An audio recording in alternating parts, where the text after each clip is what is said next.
What is going on, everybody? Welcome back to another edition of the Boys in the Big Apple podcast. And we got a special guest tonight who has been on here before. He knows a lot of draft prospects, but he also knows a lot of New York Giants as well. We got the Football Grump in the building. If you guys haven't already, go subscribe to the Just Giants podcast and follow him on Twitter. All that stuff is in the description, but there's a lot of stuff we got to get off our plate tonight. The Yankees spring training.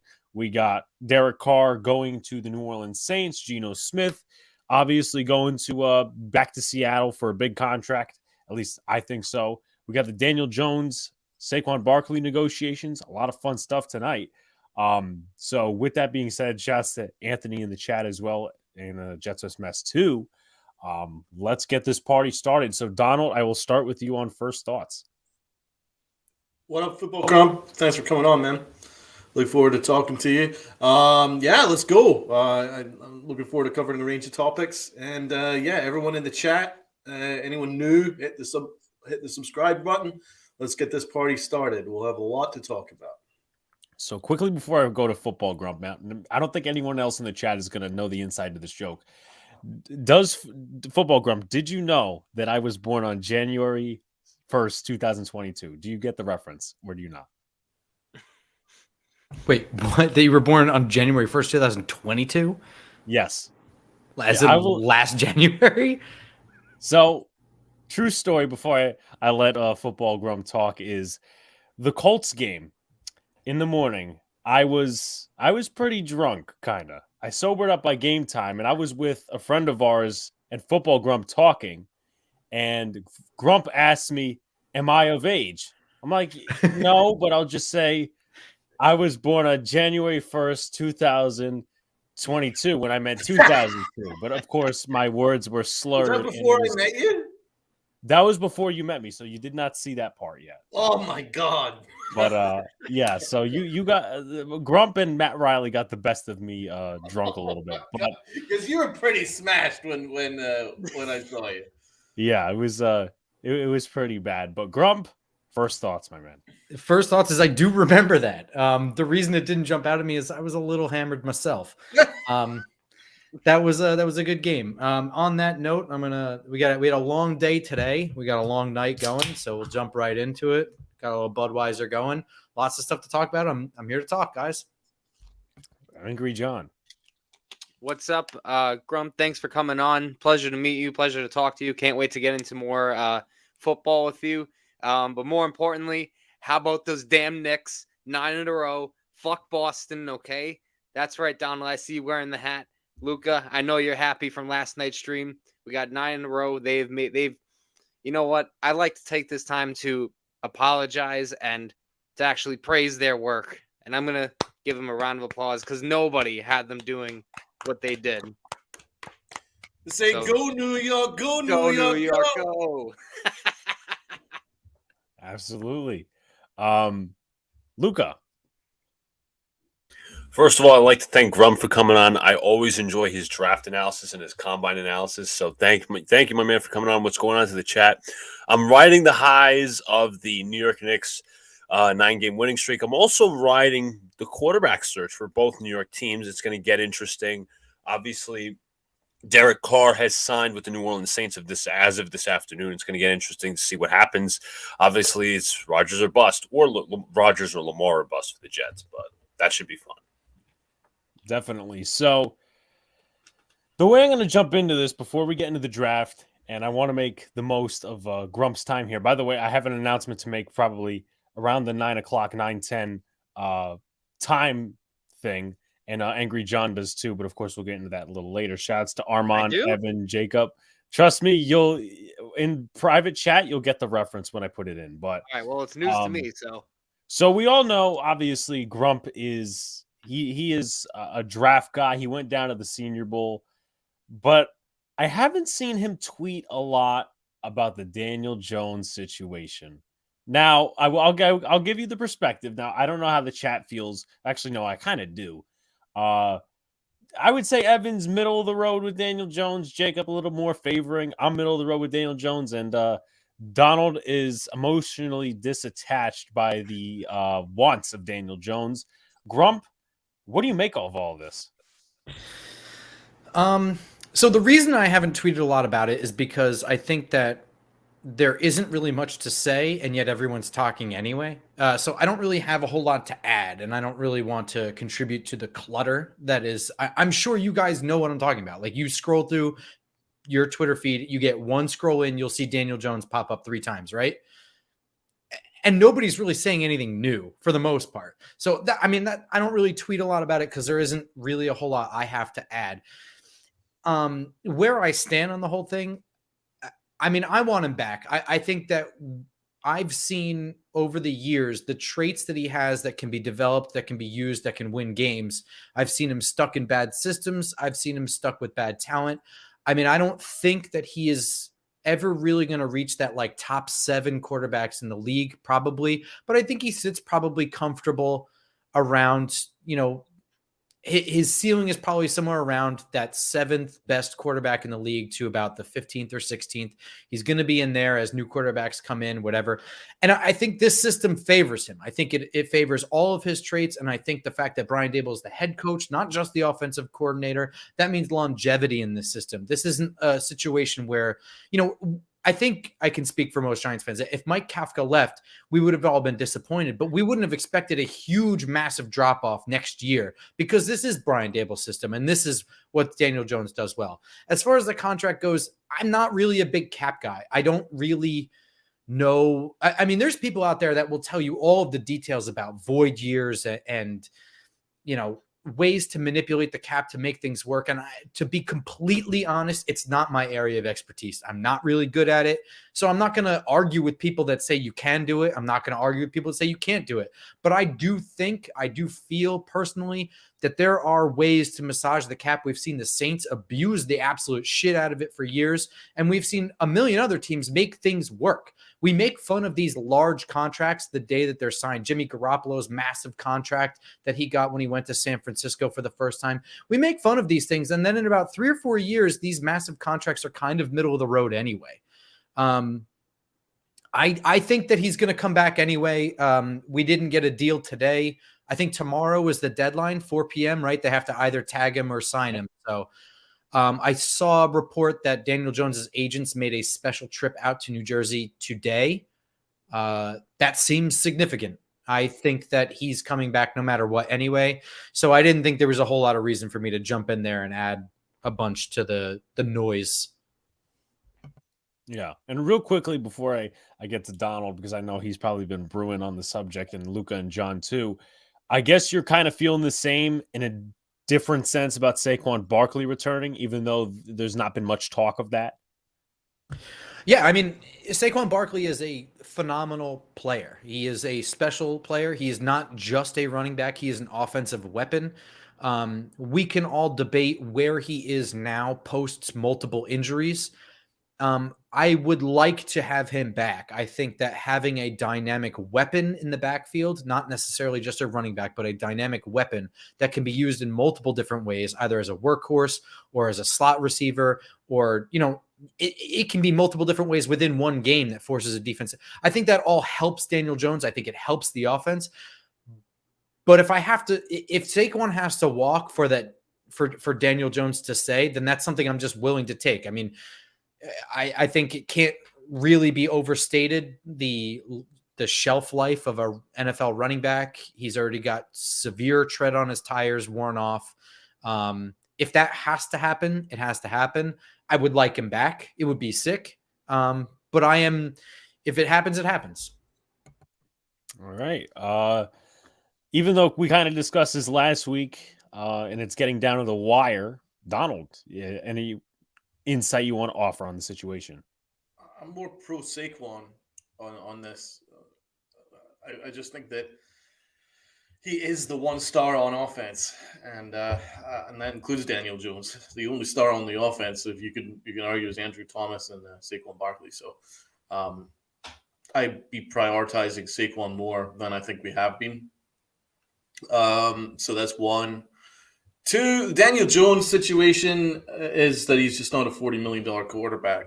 And the fact that he's changed agents from CAA, which has got really good relationship with the Giants because Eli Manning was rep by CAA, and there's it means that Daniel Jones didn't really want comfortable negotiations. He clearly wanted to reset the quarterback market, and from what I understand around the league is that there's a lot of surprise as to what Jones is asking for and what the Giants are actually willing to jump into those deep waters to get it done. So yeah, listen, I'm not happy with the ask. I think it's egregious, really. But listen, Jones had a good year. He's fine. Obviously, after the Colts game, we were riding high in the Vikings. He was excellent. He carried us to that game against the Vikings. So, I'm fully appreciative of what Daniel Jones has done this year. It's just, what's his ceiling? What's his upside? I think his ceiling is moderate. And I don't want to give up what would it be? Was it 17% of the cap to someone who's moderate? And if you look at, in my opinion, I think a new general manager should have the opportunity to draft his quarterback, because you kind of want to reset the quarterback clock. You want the fresh 4 years that you can actually build, because the thing is, the Giants have about half a roster to still build. Got a lot of holes to fill, and they also have to re-sign and extend their cornerstones. Their cornerstones being Thomas, their cornerstones being Dory Jackson, the cornerstones being Dexter Lawrence. These guys, including Saquon Barkley, and that's going to be severely infringed if we're giving Daniel Jones $40+ million, and then we also have to attack all these other needs. We have to completely rebuild the wide receiver room, rebuild the interior offensive line. There's a whole bunch of things that we need to do, but no depth in the defensive line either. And we're somehow going to have to do that, plus give Daniel Jones $40+ million, plus re-sign our best player, Saquon Barkley. It's starting to get a little bit difficult to imagine how we're going to manage to pull all that off. If Shane can do it, then hey, fantastic. But in my opinion, when you re-sign a quarterback with a very moderate ceiling who's basically just about above average at best, it kind of caps off your ceiling as an organization. Because if you go through all the winners of Super Bowls, I think Luka mentioned it, only 2 have been re-signed to a second contract, one being Steve Young. And Daniel Jones will never be Steve Young. So you look at that, and I just think that the odds are already against us. I mean, the time to build a really good quarterback is within that first 4 years. If you haven't really done it, we're still asking exactly the same questions about Daniel Jones as we've been asking since his rookie year. And I think we're going to continue to ask these questions because this is kind of who he is. And so I think the Giants are going to settle for a very moderate quarterback and a moderate ceiling, and I just don't see a Super Bowl in their future if they go down this hole. Their smarter bet is to tag him, give him 12 months to prove himself further in Dable's system, because I think the system was just perfect for him. It was nice, easy reads, quick game, get that ball out. I want to see a little bit more progression, though, because he looked like a rabbit in the headlights against the Eagles, and it seems to be conveniently ignored by Giant Nation, the Eagles game. So, and also the fact that they just did not use him at all in the first half of the year. So I really think that these factors have kind of been forgotten about because we all got jumped on the bandwagon, got really excited and happy about making the playoffs. But I think that there's a ceiling with this team, and so that's why I don't agree with these negotiations. And I would give him the transition tag. I think that works in our favor. And then have him test the market. We can always match whatever offer comes in. I think that's the best thing to do. And then in 12 months, we can see, okay, have you made an improvement further from 15 touchdowns, 5 interceptions, which is so very, very moderate. If he has, great, then no problem. Extend him further, give him the 4 years, whatever he wants. But otherwise, there's a really nice quarterback market, a quarterback draft in 2024, which I would love to look at. Before I get to Luca's thoughts, shouts to Daniel Berry Sports, shouts to Almighty. Just want to read a few comments. Li says he would tag and trade Jones. Armand says if the Giants tag Jones, they are not trading him. I mean, we'll see about that. Evan says I like Jones. He's just not worth all that money, like Donald said. Let's see what else is in here. Talkers right now, they met with Saquon today. Yeah, Joe Shane did talk to him apparently. Jones and Geno, the same guy, 1 year wonders, but they improved this year. And there's not much. There's so much value drafting running backs late. Look at Isaiah Pacheco for an example. Yeah, I do agree. Caleb Williams on the way. Yeah, we're not going to suck that much next year. So I wouldn't say that. But Luca, your outside thoughts. I know obviously it's an interesting thing to have both New York teams go through quarterback kind of controversies a little bit. And your outside thoughts. I'm mostly with Donald in this one. You put a ceiling. If you re-sign Daniel Jones, you're putting a ceiling on your team. I think it's best. I think there's two things that you could do.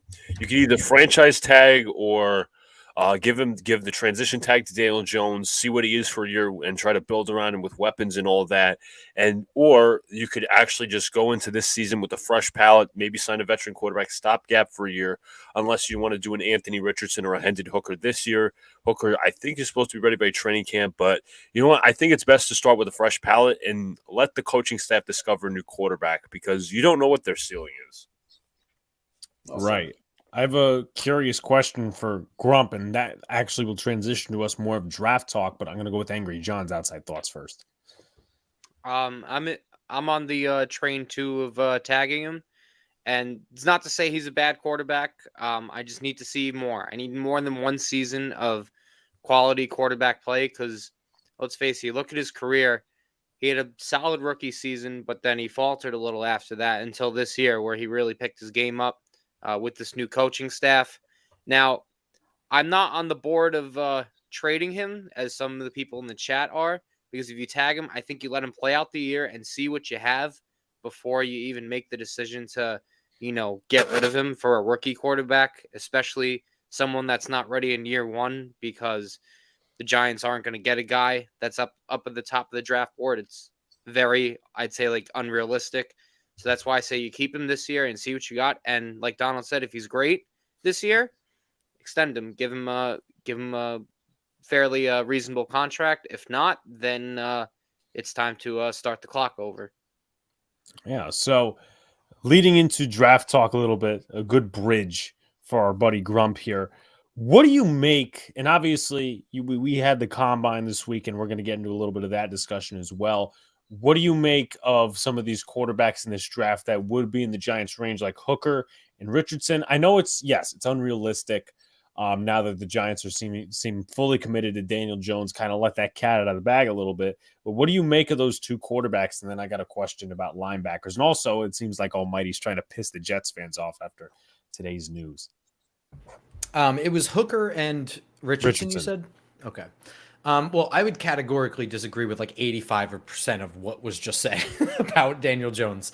That being said, as far as the draftable quarterbacks this year, Hendon Hooker and Anthony Richardson are probably the most interesting, mainly because Hendon Hooker falls under the weird umbrellas of being old and coming off of a very serious injury. Anthony Richardson, I don't even think the Giants have a shot at him. I'm going to be completely honest. That is something I think universally fans of all 32 teams acknowledge, that Anthony Richardson is all ceiling. The most recent example of somebody who is mostly ceiling is Patrick Mahomes. And I don't think any one of the 32 teams want to be missing out on the next Patrick Mahomes. Not saying that he will be that, but there are definitely traits to develop there. He got a really raw deal in Florida, stuck with a coach that wouldn't play him because he, believed in the hierarchy system of playing the older guy first, and for no other reason but that. And then new coach comes in and prioritizes the running game. Came from Louisiana Lafayette, where they prioritize the running game. So he really, and quite frankly, it's a system he wasn't designed to be in, and he never got that chance to develop. I don't even think they get a shot at Anthony Richardson. I think he's certainly the most interesting prospect in the entire draft because he could be absolutely horrible. Or like I said, he could be the next Patrick Mahomes. Hendon Hooker is weird. I actually think that in the right universe, you have to seriously decide, if you're the Giants, if you would rather draft Hendon Hooker and cut Tyrod Taylor and get yourself a much, much cheaper backup quarterback. Think about the way the top 51 cap rule works. Once you get to like round 5 of the draft, that draft player's salary is going to be under $100,000 for this year for the cap. Because of the way the system works, you're only top 51 count against the cap. That means that if you go below that lowest, everybody gets pushed down so that you start paying for the difference and not the actual contract against the cap. You look at a guy like Hendon Hooker, he's 28 years old. He has a similar skill set to Daniel Jones in terms of his mobility, his decisions to run, keeping eyes downfield, throwing on the move, things like that. That said, Tennessee's offense is a bullshit system. Don't get too wowed by the numbers. But I think you have to seriously debate that. I don't ever think Hendon Hooker is going to be a real legitimate candidate as a starting quarterback in the NFL, but he would certainly be cheaper than Tyrod Taylor as a backup. I don't know that he would be better. He'd certainly be more mobile. He would be more like Daniel Jones if you need a guy to come in and win a game, win a couple games, because Jones has whatever injury, you know. I think it's an interesting question, and I don't think it's one that Giants fans have thought of. I also don't think it happens, but it's definitely worth thinking about. It's worth the discussion, yeah. Shout out to Jeffrey in the chat. He's, of course, referring to Justin Turner, who took a hit to the head today. Let's see what else is going on in the chat. Yeah, Almighty, I would say top 15, top 20 for Anthony Richardson. Jacob says we might draft Richardson or Hooker anyways. If Jones gets tagged, then you get, sit Richardson for a year. Comes out for year 2. That's possible. Hayes, no, don't even prompt the fact of trading Jones to the Jets for that guy named Zach Wilson. I would never. And then there was one more comment I wanted to get to. Jacob says, how do y'all feel about Zay Flowers and Noah Sewell? So I haven't scouted Flowers too much, but I will say about Sewell, and I have a general question, and then I'll let the panel also come out and, view their thoughts, whatever. Is I see where people see the potential for Noah Sewell, but I think he's very stiff. That's just my personal opinion. I think that's why he's a 3rd round pick. But I also want to hear, obviously, the Zay Flowers Sewell thing, but me and a couple other different guys have been talking about the lack of Mike linebackers in this draft class, and the Giants need a Mike. Do you think that's free agency? Do you think that, there are some Mikes in the draft? What are your thoughts, Grump? I know we're piling on you here.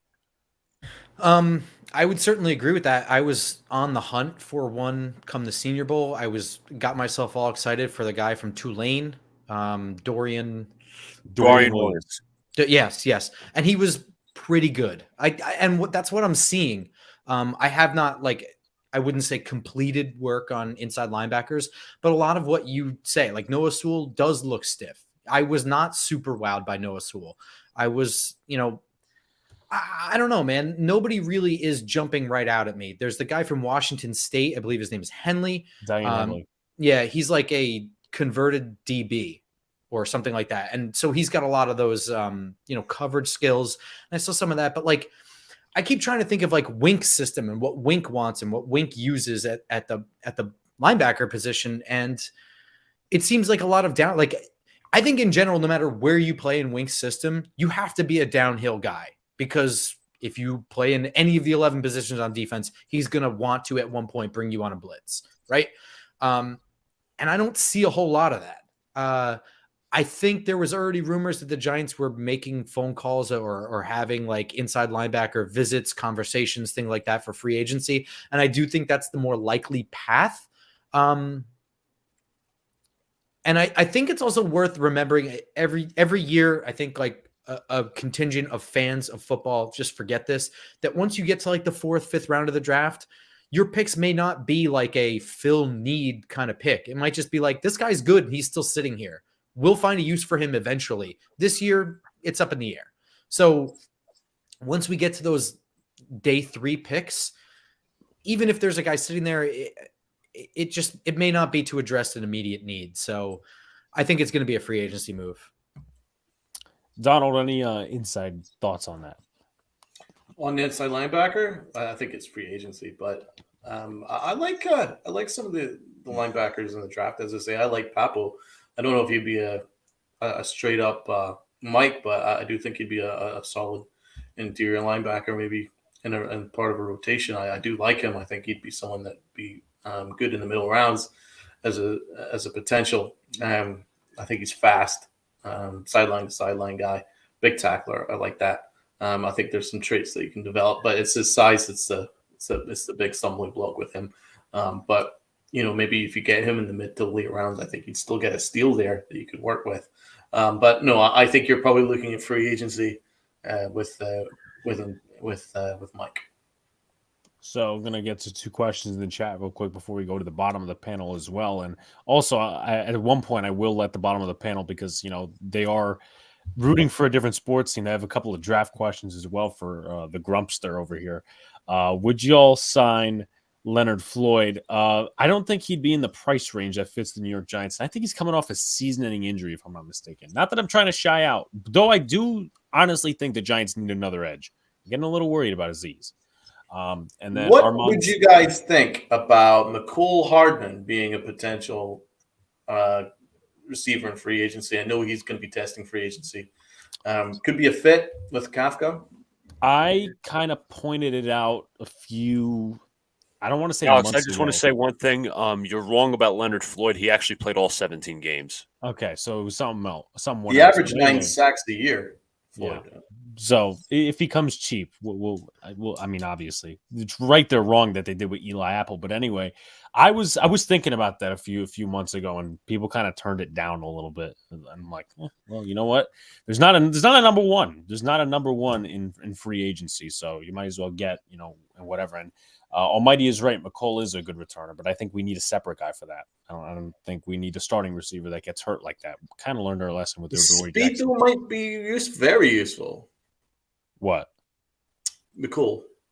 No, I know, but what I'm saying is if he's a number 2 or a number 3 receiver. Oh, yeah, definitely. No, I'm not talking about number 1. I'm just saying. Oh, yeah. Like I agree with maybe that. Maybe if you draft a receiver, say, in the first round, like an Addison, whatever, Flowers, whatever. And then maybe you brought in Hardman to be number 2.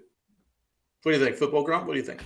I certainly think he fits the system. I would not get your hopes up for a whole lot of free agency movement this year. I think we're going to be a lot of bargain shopping. And this free agency class in general just kind of sucks, which means it's going to, even like moderate goods is going to be out of our price range. Like, I mean, like think about inflation now, right? Like, do you really need a dozen eggs at $10 fucking? So, I mean, that's kind of the situation that the Giants are going to be in. And if they're prioritizing Daniel Jones and Saquon Barkley, that's going to put us out of probably all but one big free agent signing. Right. Yeah, that's what I thought. So I don't think it's going to be at receiver. You can get starters in like day 2 and day 3 of the draft at wide receiver, I think, for this offense, I think. Oh, yeah. I love the receivers. I think a lot of the free agency shopping is going to be done next offseason. Yeah.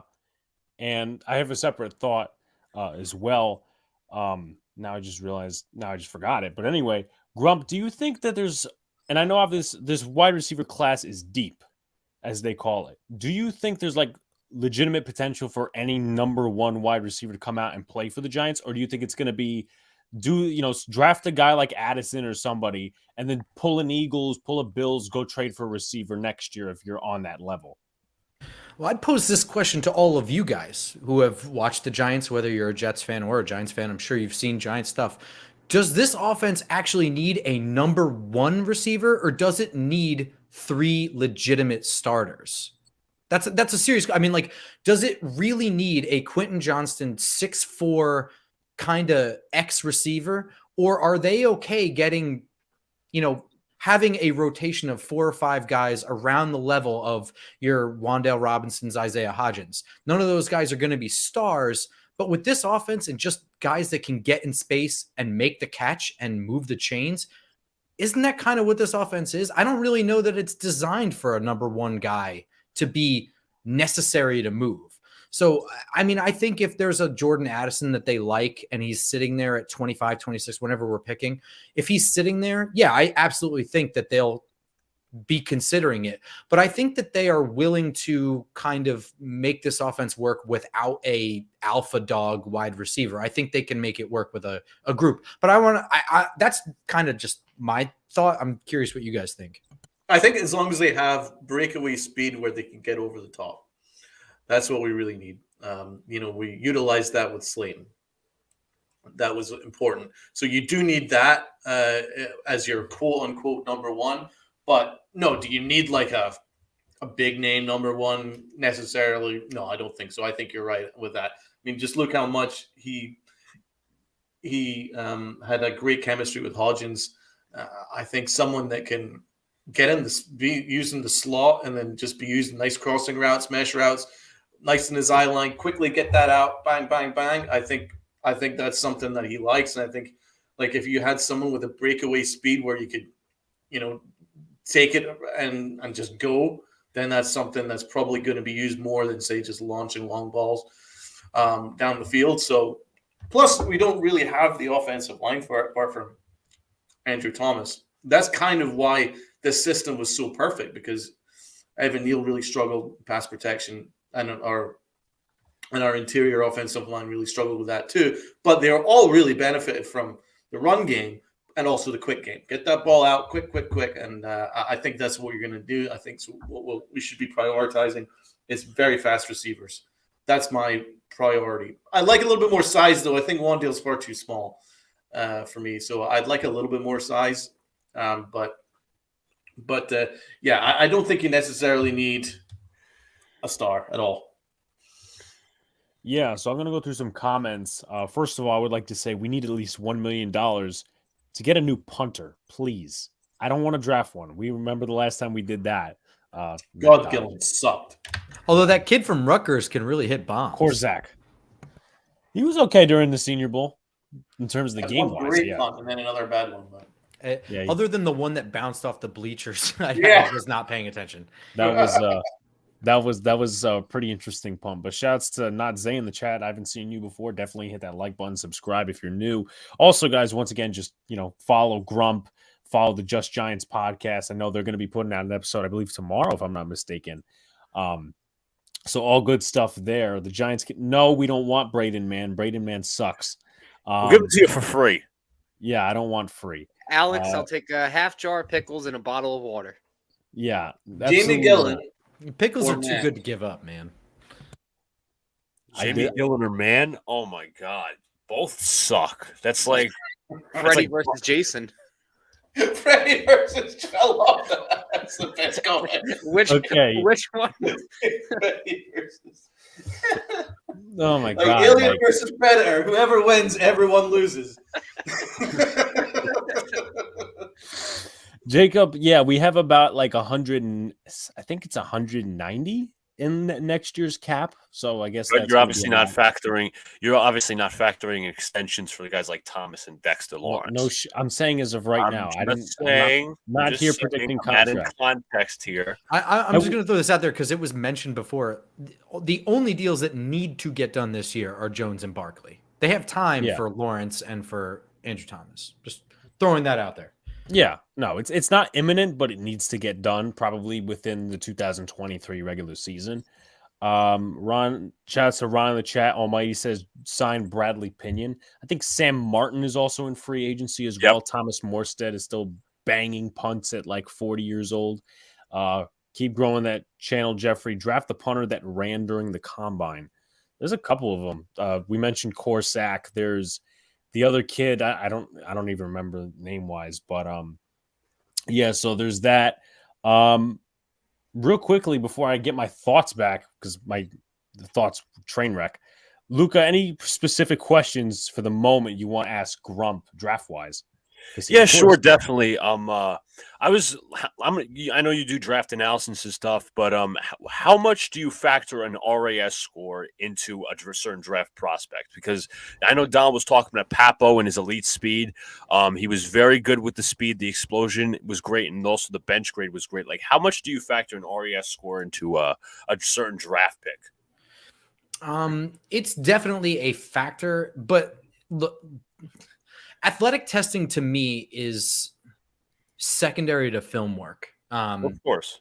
So how much do I factor it in? I think it kind of goes player by player based on what they did in college, what I know they can do, and what I need to see them do. You know what I'm saying? Like, so the overall RAS score, it means nothing to me. The specific little things that add up to that score, I will key in.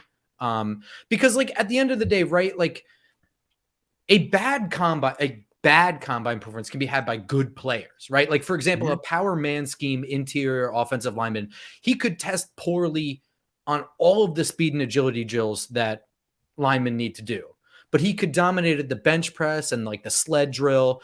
And I think most people would look at the generals being like, and kind of forget about how that guy did, right? And they would say at best that he had like an average combine. Most people would probably say that he had a bad combine because athletically he didn't test well. But if a team that needs a power man interior lineman drafts him, he could be a Pro Bowler year one. I mean, it really goes player by player for me. I got to see things. You know, if you're looking for a nose tackle, you're probably not going to get a guy who's got a huge RAS score either, because athletically he's probably going to test badly.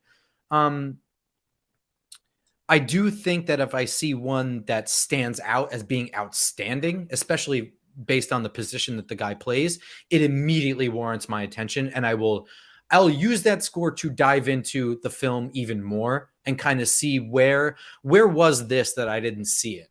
You know what I mean? Like where did this 40 time come from? Did he just prepare for the combine, or was the system he was in not showcase his ability to track down and make a tackle, or you know what I mean? Or break free. You look at a guy like Jalen Hyatt and that system in Tennessee. I don't really know what to make of his speed because of that scheme. Like, that's just not an NFL scheme.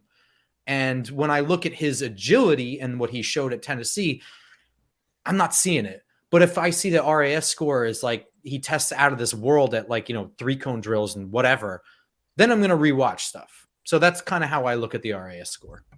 Oh, definitely good points there. Obviously, with that. So I'm looking. Obviously, I've been doing some research on certain positions because obviously the Jets do have some needs. I've been looking at interior offensive linemen, linebackers, safeties, and tackles. Who do you think has stood out? I know you're down at the Senior Bowl. Who do you think stood out with the interior offensive linemen? Like, I was looking at guys like Ekiyor. Obviously, our prospect of the week is not Andrew Voorhees. Osiris Torrence. I'm also looking into guys like John Michael Schmitz and Joe Tippmann, Luke Weipler as well, who's also a Jet fan. But what do you have to make about the interior offensive lineman in this class? Because I think it's a very deep class. Yeah, I mean, I didn't finish it. There are guys that jumped right out of you. Like John Michael Schmitz, you mentioned, was one of the best players at the Senior Bowl. I think you failed to mention Steve Avila. I think also was in that group. I mean, I think it's easy to forget guys. There are so many.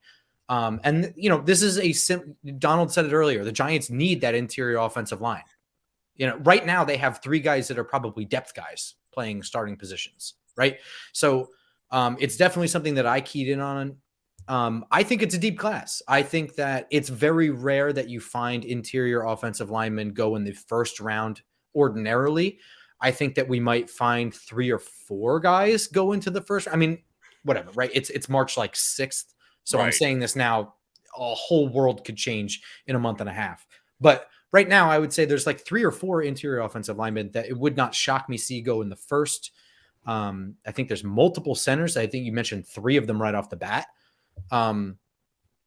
It's a good class. And if you're in need, this is the year to need an interior offensive lineman.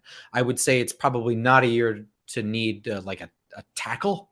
I think that there's a lot of middling tackle talent and not a whole lot of outstanding offensive tackles. And that just kind of happens year to year, right? How would you rank them? How would I rank the players?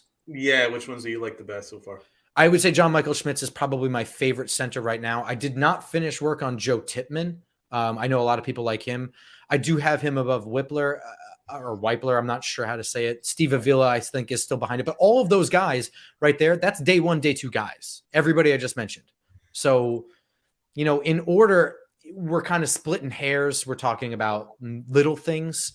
I think my honest to God big fear is that Philadelphia drafts John Michael Schmitz because Jason Kelce is on his way out. I was like looking forward to that day. I've been slowly watching this offensive line kind of, like Lane Johnson's been kicking around for a little while. I don't really know what Jordan Mailata is not. I'm not as scared of him as I am like Jordan Peters was in his prime and all that stuff. That's my big fear because I do think John Michael Schmitz is that good. I think he's your next best center in the NFL. I think he's going to go with the tail end of the first round. Yeah, and that's what scares me. Well, if you think he's going to last that far, that's beyond the Eagles. I'm okay with that. I've actually made the argument to other people, like, would you be upset if he was the Giants' first round pick? No, I wouldn't. No, because I don't know if I would be either. He's that good though. I mean, yeah. And then you've kind of got your left tackle of the future. We know we have Andrew Thomas. You get your center of the future. Evan Neal is still room to grow. You get that right tackle. It's also not as important.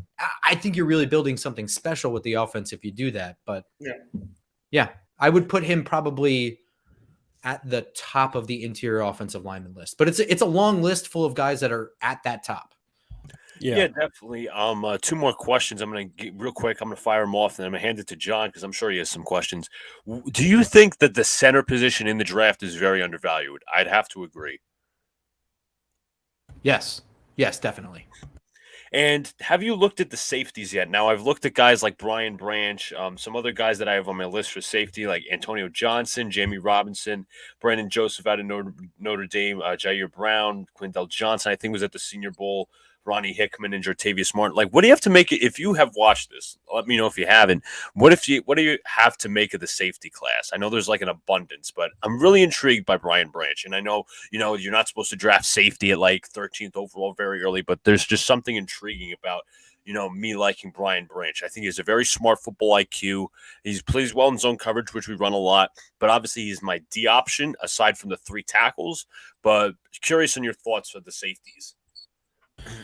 So safeties is weird. I try my best to separate out DBs as outside corners and then DBs, whatever's left over, because you get these weird guys that are like, he's a corner in college, but like he's not going to make that transition in the NFL. He's probably going to be a safety, or he's probably going to move to the slot or whatever. And all those things that people say, like that's just kind of a guess. Like you don't know that. So I just do my best to be like, these are guys definitely going to be outside corners, and everybody else I don't really know. As far as safety specifically go, there is the dude from Illinois, Sidney Brown. Yes, Sidney Brown, and he was at the Senior Bowl, and he was. I kind of am like Wink Martindale in this way, right? Like safety is one of my favorite positions. When I played football as a little kid, safety was my favorite position to play because you just run down and hit people, man. It's awesome. And you kind of get to step back and kind of view everything, and you get to make your adjustment, key in and go, which is, when you're a little kid, it's a lot like playing Mike linebacker anyway. But he plays that position, dude. Like it's like a fire is ignited when he sees and he triggers, and he just goes downhill and he hits people and he doesn't care. It doesn't matter that he's undersized. None of that stuff matters to him. He's one of my favorite guys. I don't think that he's like the best safety in the class or anything like that. I think guys like Penn State's Jair Brown is intriguing. What do you make of Daniel Scott?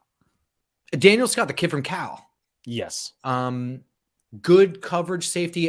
If I remember correctly, he was someone I saw as like a too high safety kind of guy.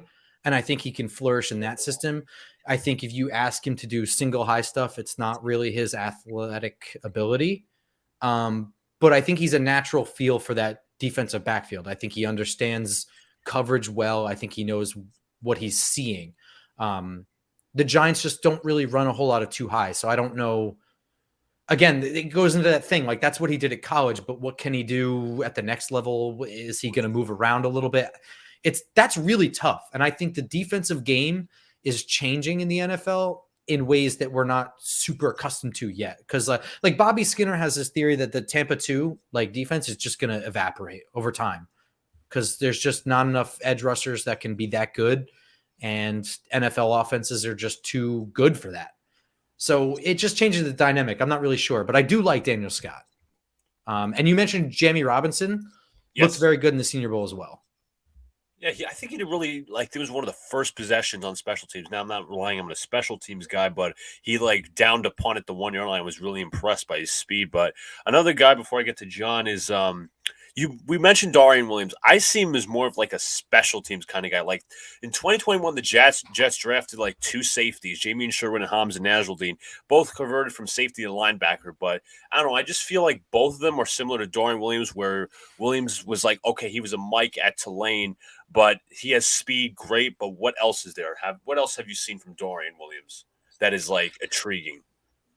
No, that's really it, man. It was his speed and his natural ability to understand routes, route combinations, patterns, and just know where to be in coverage. And I'm not trying to underplay that. Like, that's super important. I think it's something that we haven't really had a good linebacker that was good at that since like Michael Boley or Spencer Pasinger, kind of.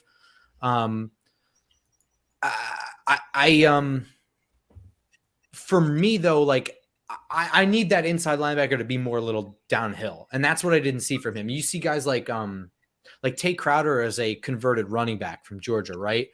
And the few times you do see Tay Crowder show up on film and do things right, he's shooting gaps. He's like transitioning that running back knowledge to the other side of the ball. He understands what he's seeing in front of him because he saw it from the other side, and that's what he was good at.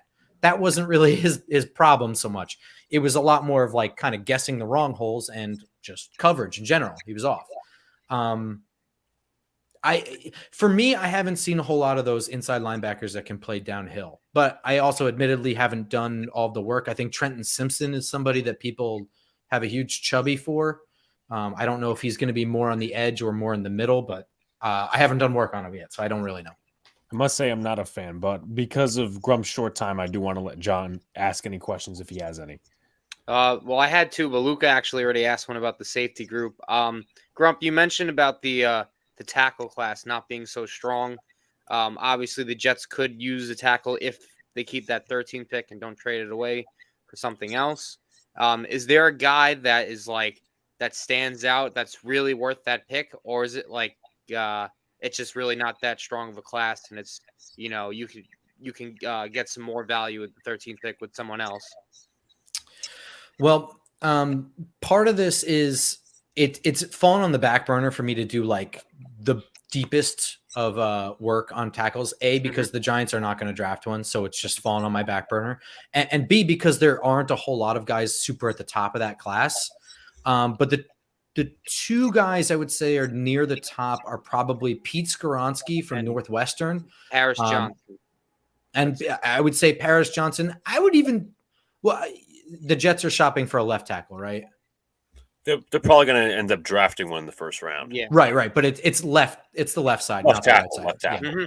Yeah, I was going to say, if you're looking for the right side, DeJuan Jones, the other guy from Ohio State's here, I'll let you guys with this little nugget of information that I don't think is out there in the world. So DeJuan Jones was at day 1 of the Senior Bowl practices, right? So that's Tuesday morning. We saw him. He dominated. We show up Wednesday. He's not there. That's not uncommon, by the way. Guys who dominate, like Puka Nacua, also was there day 1, did not show up for day 2 or day 3. But the interesting info that I did get on DeJuan Jones is that his agent showed up at his room Wednesday morning and did not know that he was gone. So if you have a concern with DeJuan Jones, it might be that he's not the best at being a professional, I guess. I would say that's a maturity issue, not telling your agent you're bailing. He booked a flight, right? Or something. And he didn't weight have too, he he's like wasn't in his hotel room. 379. I'm sorry, what was that? I was saying he's like 379. That's big. But he's also like 6'8" too. So you got to factor a little bit of that into that. But he moves pretty well. And that day 1, nobody got past him. I mean, like that Senior Bowl. I know the edge class is not insane, but if you're just putting him on the right side, I think you might be okay.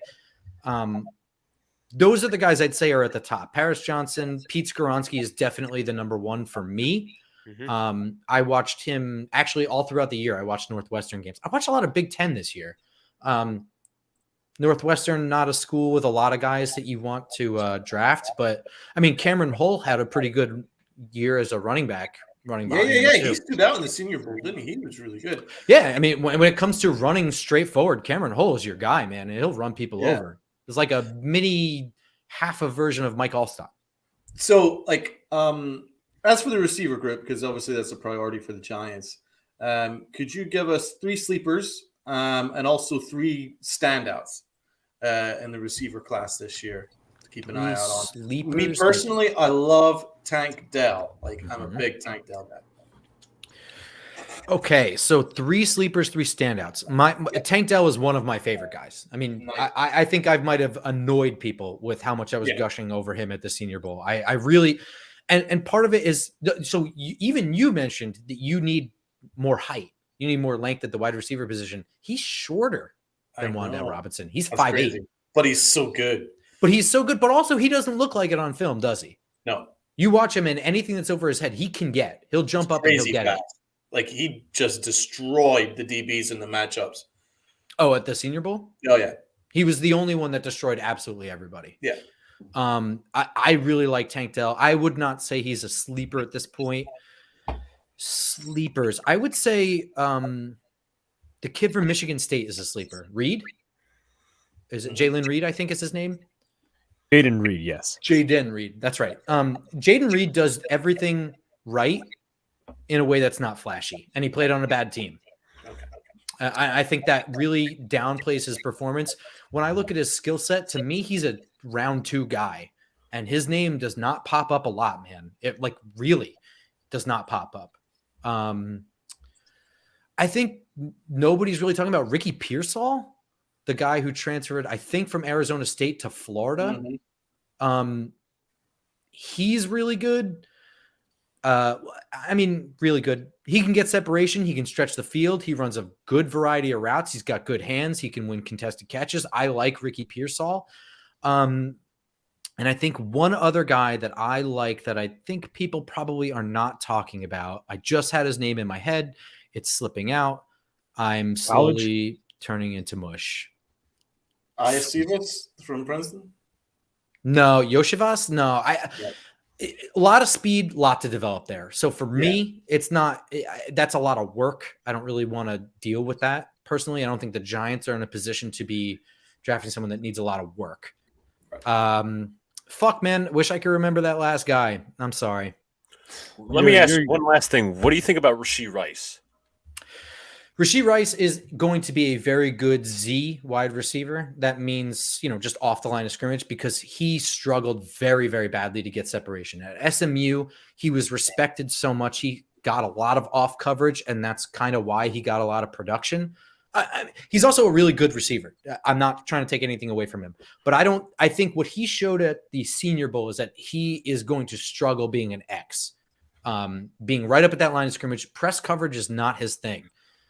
He struggles really, really bad with it. But if he has any bit of predetermined separation with some off coverage, he knows exactly how to run his routes, use his leverage, get his body positioning right, and make catches. I think that as long as your expectations for Rashee Rice are correct, you're going to like him.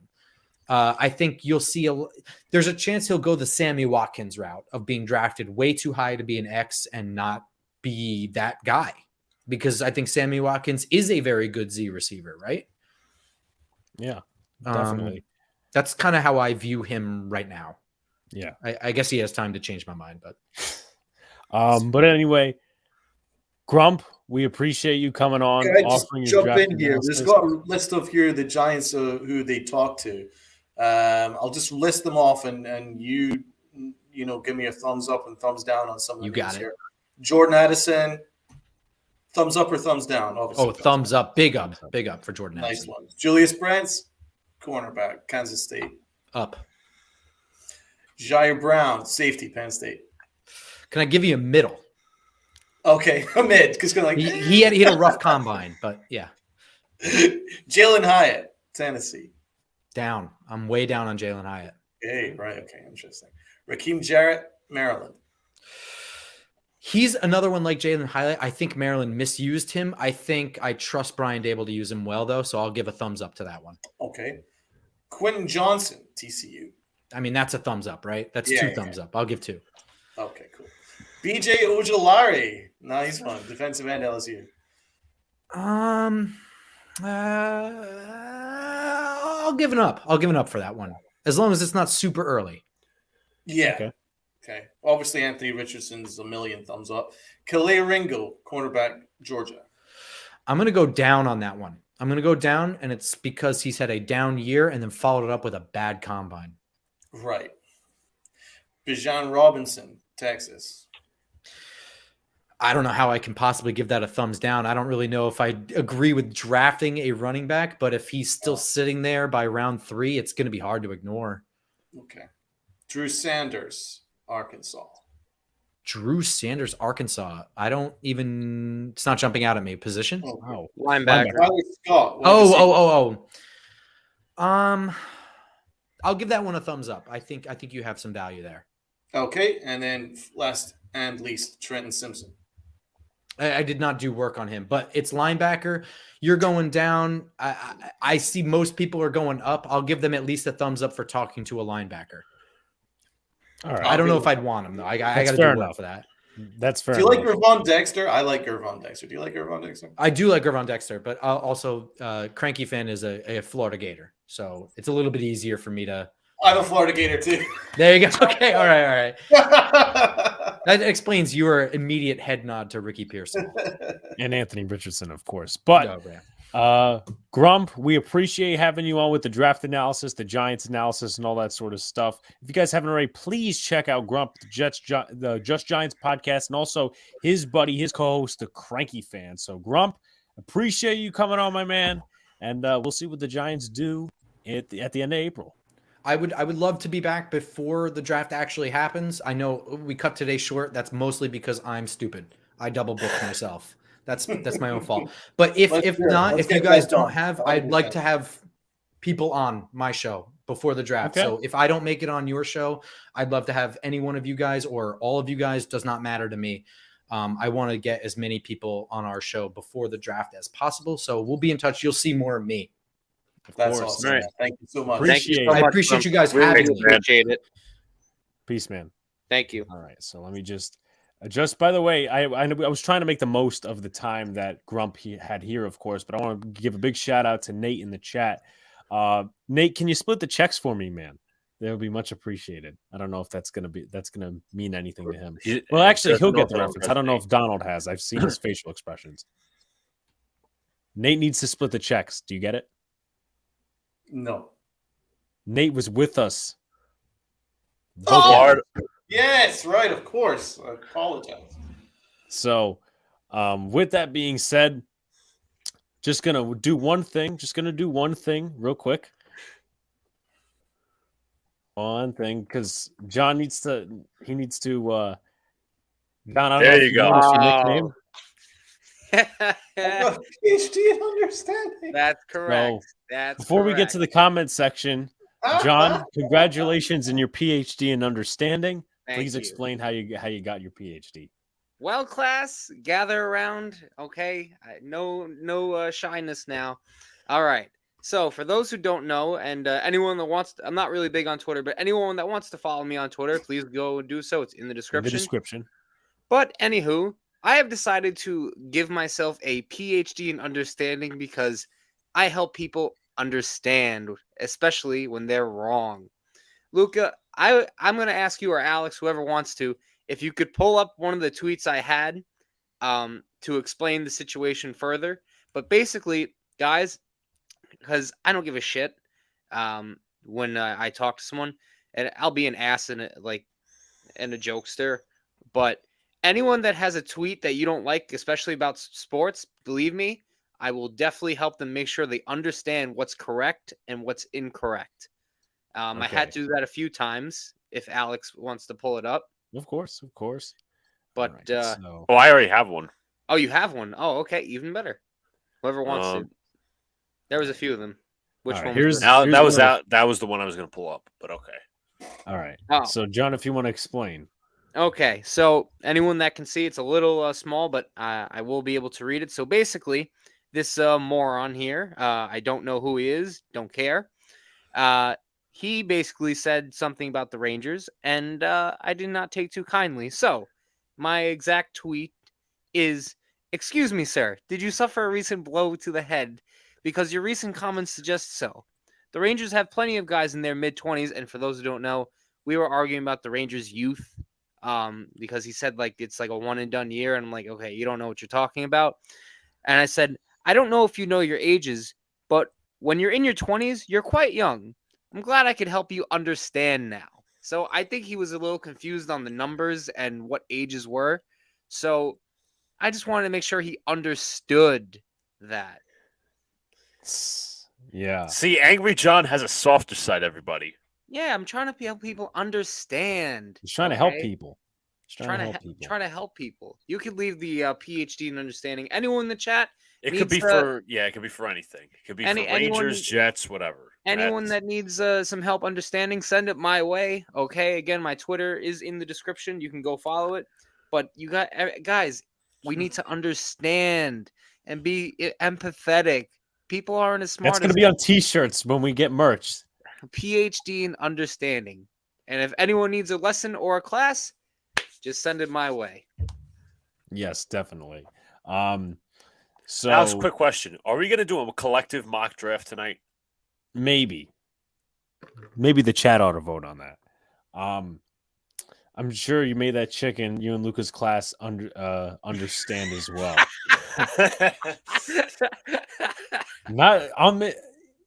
Not verbally, but I mean in terms of like he said it on stream, not to her, or else Well, maybe John would have been kicked out of the she class.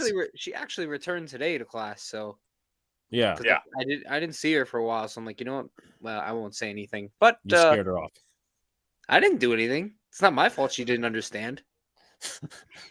Anyway, I really think that the Giants should save their money and draft Chad Powers. Yes, Chad Powers. Yes, My guy. Chad Powers. Yes, Simpson isn't a dude. Yeah, I agree. Ringo's feet. Of course, Nate is big into the draft as well. Ringo's feet get him in a lot of trouble. I think Nate has a channel as well, so subscribe to Nate Talks Football. Sanders is off-ball linebacker, played edge at Bama, and ended up as an inside linebacker at Arkansas. As for Rashee Rice, he gets bullied physically.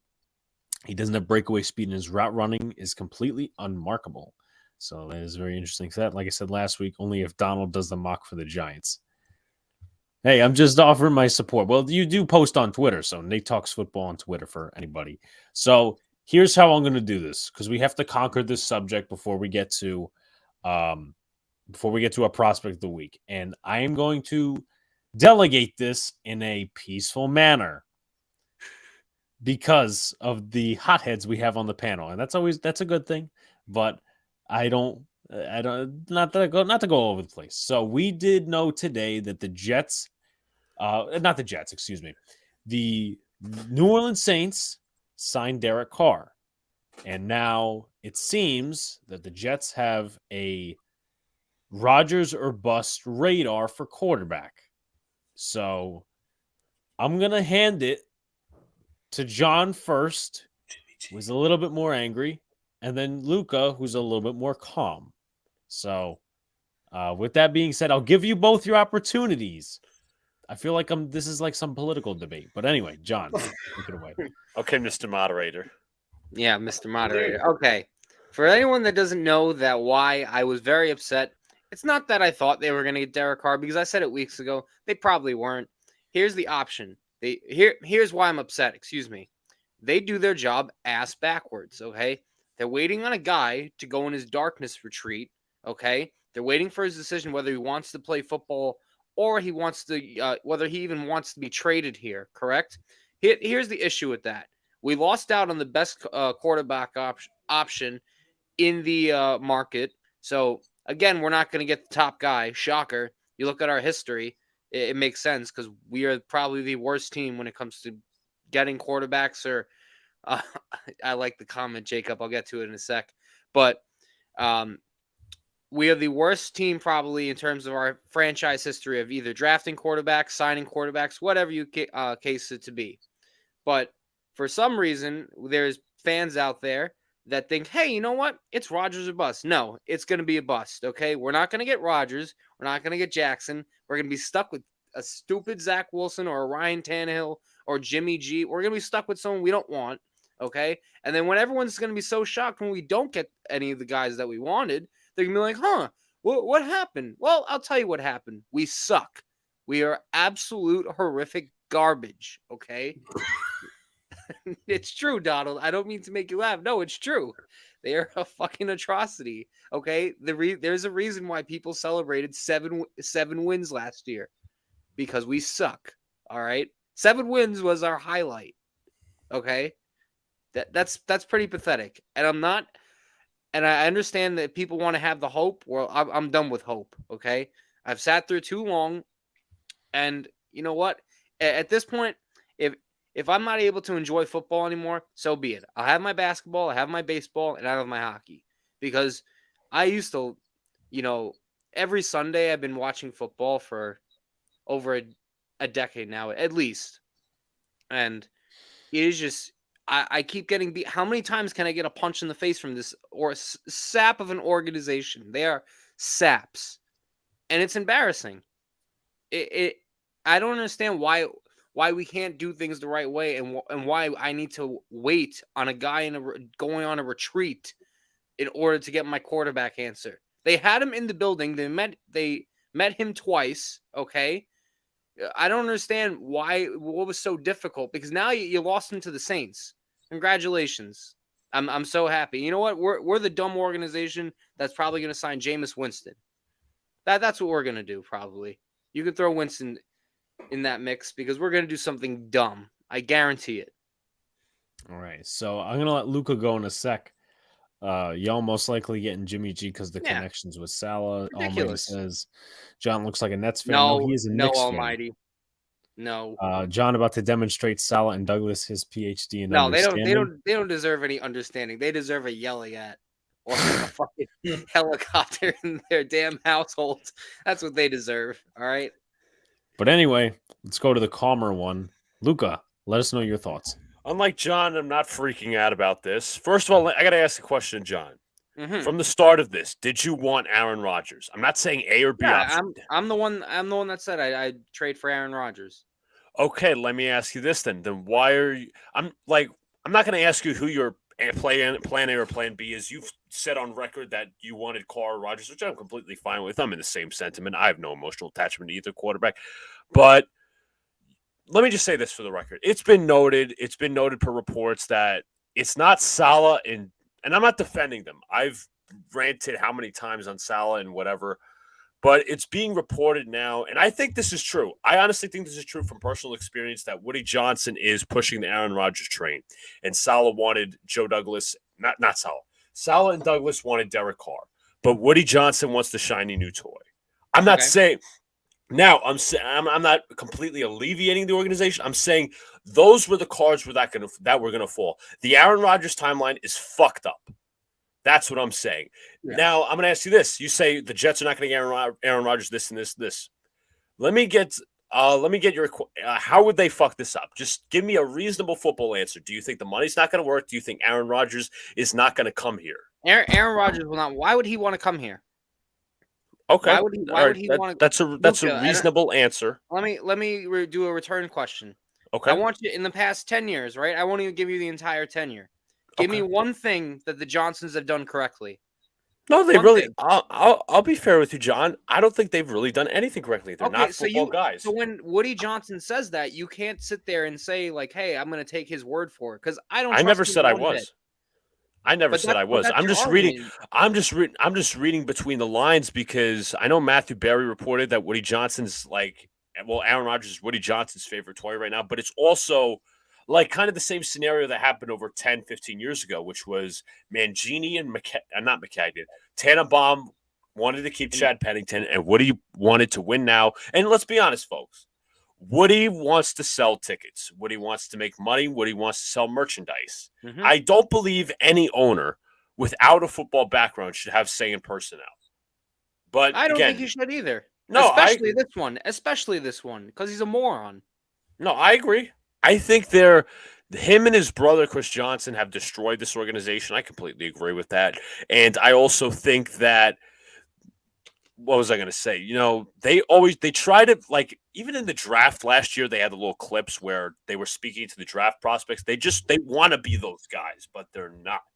And they kind of, like, whenever they put themselves, and this is like to past events too. This is not just now. I know the owners haven't really been in sight, but when they put themselves in front of the camera, it's kind of embarrassing. It's like you want to turn away. It's cringeworthy. But I'm just saying, like, obviously, I'm not defending Joe Douglas and Robert Saleh completely. I'm just saying, like, they have to I'm not defending him. They have to get Aaron Rodgers because their boss says so. I'm not. And this is the same situation, Brett Favre, 2008. I'm saying what the situation was because this timeline was fucked up by Aaron Rodgers. It's him we're waiting on. It's not us. And go ahead. Luca's right. Can I just jump in here? Hold up. One thing before you do. One thing. Why are we waiting on a guy that's not even on our own organization? Because that's backwards.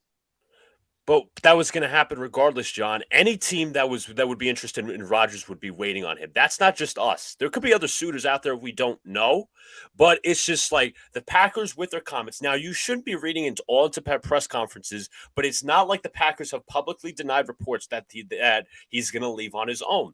It seems like, again, I don't read into everything because I'll be honest, I didn't read into the Derek Carr Jets report.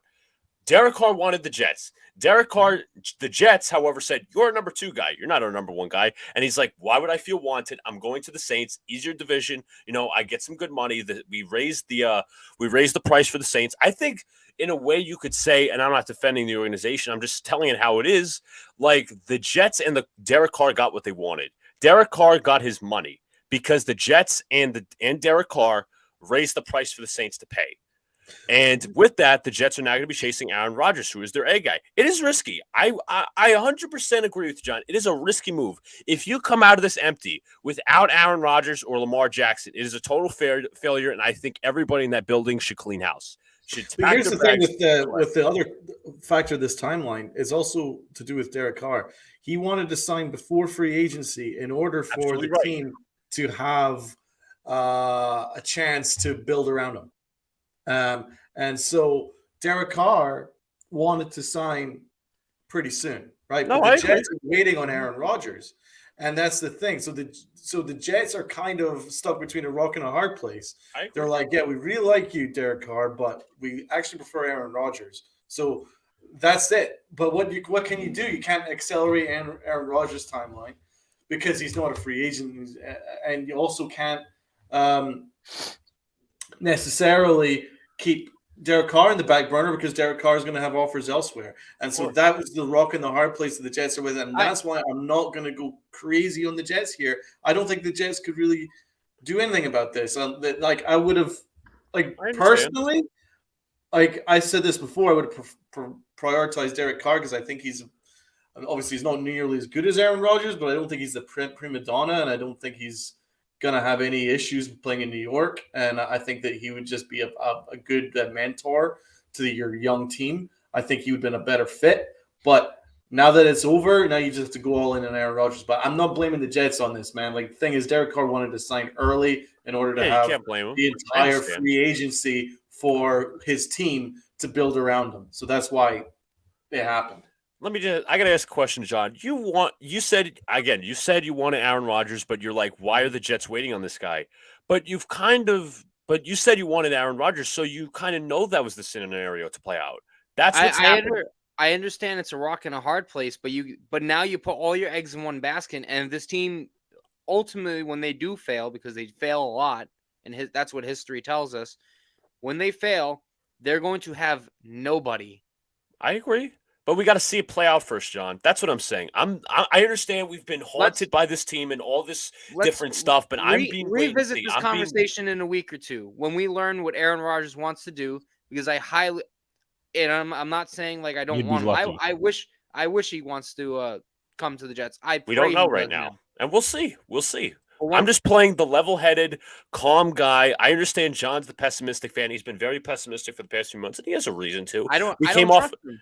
I understand. I understand. I'm just saying, like, I'm being the level-headed guy. I'm seeing things from clear glasses, not green glasses, not very red glasses where I'm surging and all I'm seeing is red. I'm just seeing this from a realistic perspective. Now, if they strike out on Aaron Rodgers and Lamar Jackson, you will see me flip a fucking table because I mean, we could all. Of course, I'll be mad if we don't get Aaron Rodgers or Lamar Jackson. I like both of them. Obviously, I think Lamar would be better long term on it. Obviously, but like it's weird because again, it's the organization, whether you like it or not, put themselves in this hole. It's not even about drafting Zach Wilson because we can play that hindsight game. The real hindsight game I want to play is that the Jets did not properly tank in 2020, and they could have had Trevor Lawrence. Just saying. Here we go. No, it's true. It's true, though. But it's If true. I was to hedge my bets, I would say that I think Aaron Rodgers will be made available by the Packers. I think the Packers are ready to move on. Donald, I think it's just money. I hope you're right. I think it's just money. I think he will be available, and I think you will have a chance to get him. And if I was to hedge my bets, I would say that you probably will get him. Donald, I hope you're right because if they don't, we're gonna revisit this conversation, and you're gonna see why I had this point of view. No, I understand. I understand the pessimism. There's a lot of risk around this. I'm being the calm guy. Because again, I'm not emotionally tied to any quarterback. Although I wanted Rodgers, Lamar, or Carr. But I understand the risks and the benefits of each. The risk with Rodgers, obviously, you got to wait on him. A, B, the Packers and Jets can agree on compensation and contracts and money and all that, and then Rodgers could go like, I don't want to fucking be here. I'll retire. But it doesn't seem that way. So I'm just playing it out. I'm watching everything in front of my eyes. I will take the honest fan perspective. I'm not the green glasses perspective, not the red perspective, but I will see things in clear glasses. Actually, I don't wear glasses. My clear glasses would say even if you get him, you're not assured of getting a great Aaron Rodgers because I'm not sure how locked in he is right now. We'll see. It's a big risk to take. Alex. So, wanted to point out quickly, our friend Football Grump actually he forgot the name, but now he remembers it. Is Charlie Jones out of Purdue. That was the name of the wide receiver he was gonna look to talk about. But we are 62 subs away from 1,000. We're trying to reach that by the end of the month. So let's keep it going. Let's keep building, share out, do all the good stuff. Appreciate how supportive the chat has been so far. I'm going to make First of all, I want to say this. This is twofold right here. I'll tell you why. The Packers gain leverage by being the Jets basically being all in. A. B. The fact that Aaron Rodgers is as old as he is and, the contract and everything, I think the Packers would lower the price. But I think I'm leaning towards Packers upping their price. I don't think it's a first-round pick this year, but I could definitely see a mid-round pick this year and a conditional first next year. I'm just putting my thoughts out. Continue it, Alex. Yeah, so Rodgers won't go to the Jets. He's already come out of the darkness. I'm going to put an emoji. So that's Mr. Grump talking. Y'all should just get Carson Wentz. Rodgers is not going to the Niners. He said it on that golf tournament thing that he's not. I think it's between. Personally, he ain't going to Carolina. That's not happening. I think it's Jets, Packers, or retirement. I think the Raiders are in too. Secretly. Nah, the Raiders don't. Dave Ziegler said that they're not looking. They're looking for a longer term quarterback. They just basically said we're not getting Aaron Rodgers. We're out on the him. Team will be stupid if they trade for Mac Jones because that's what they want to do. They want to trade for Mac Jones. What was I going to say? If the Jets draft, let's just say the Jets come away with nothing, they sign a veteran quarterback like Gardner Minshew, and they draft Anthony Richardson, I will flip a table because I don't believe this offensive staff can develop shit. So, what I will say is, I do want to believe that Jimmy Garoppolo has a lot of supporters. He does. Listen, I'm not going to deny that. But I think that was more damage control done by the Jets. That's my opinion. I'm not saying it isn't true. I think it is true. But I think it is true as well. I don't think it's the end of the world either. Sorry, Alex. No, it's all right. So what you're saying to me, Luca, and I'm not criticizing you, but I'm just trying to even out this report here. So you're saying that was damage control for them not getting Carr that, they had more Garoppolo supporters in the building? I don't want to say it's like that as an alternative. Like, okay, that was what really happened when we know it's not. But I think they're trying to put it as a backup option. Like, okay, if they don't get Rodgers, it's going to be Jimmy G. But I will. Okay, so there's 3 points I want to make. That's one that's really not relevant to this conversation, and 2 that are. Tom Brady's not coming back, and he ain't played for the Jets, Evan. I think we know that. The porn star supports him. Jets fans trade for Mac Jones. I don't think they would absolutely ever do that. not. No, I mean, No. all my of No. course you want anything. You know what's going to be interesting? What if the Ravens do not tag Lamar and he's out on the open market? I think he's going to get traded. No, I honestly, I think Eric DeCosta just said this on a podcast today. He said if we don't get an extension done by Tuesday, we're tagging him. So I think that's what he said, if I'm not mistaken. I think he said that on a podcast, something along those lines. So yes. So about this, and I'm going out of order with my points here. If Aaron Rodgers is not the Jets quarterback within the next few weeks, we are going to have a quarterback wheel that we will spin on this show, like the wheel of excuses. All the names that you guys are giving us right now: Jacoby Brissett, Carson Jacoby Wentz, Brissett, Marcus Mariota, Gardner Winston, Minshew, whoever. John. There's going to be at least 10 names on that list. Do I get to be on? Do I get to be on the wheel? I might be the best quarterback. You might be. You might be. So we're gonna have a wheel of. Well, no, Bryce Young ain't gonna be in. Let me ask this: are we going to do like a free agency show? Possibly. I know it's not going to call them all at once, but I'm just. Well, that would probably be next week. Okay. That'd probably be next week. So. Oh, by the way, I just want to present some important dates for all us NFL fans. U Stadium put this out there. Here's some key offseason dates for y'all. Tomorrow, pro days start for the separate colleges. It is also the end of the franchise tag window. March 13th to the 15th is the legal tampering period. Obviously, deals cannot be made official till 4 p.m. on the 15th. Off-season workouts, April 17th. Owners' meetings from the 26th to the 29th of March. And then we got the draft. So just a little update. Yeah, Davis Webb isn't coming out of coaching on Sean Payton's team, Jacob. I will take Matt Ryan. Oh, that's a fantastic option. Yes, I'm so happy. Can I ask the Jet fans in the panel here, like, please do. Why are the Jets not looking more long term at the quarterback position? Because we already mentioned that the Raiders are looking more long term. Why aren't the Jets looking long term, considering they've got such a young receiver room and an exciting room? Wouldn't you want a quarterback that can build with them rather than a one and done guy? It's because you have a great point, Donald. I completely agree with you. Couldn't agree with you more. It's because 2 people have their asses on the hot seat. Those are Robert Saleh and Joe Douglas. They don't win this year, they're gone. Right. That's just how I see it. I also don't think I would not trust them to draft another quarterback. I'm sorry, if Douglas struck out on Wilson, we know that. I don't trust him to pick another quarterback 10 years, a guy that could potentially be 10 years from now. I'm not talking about drafting. I'm just talking about getting a quarterback that isn't 40.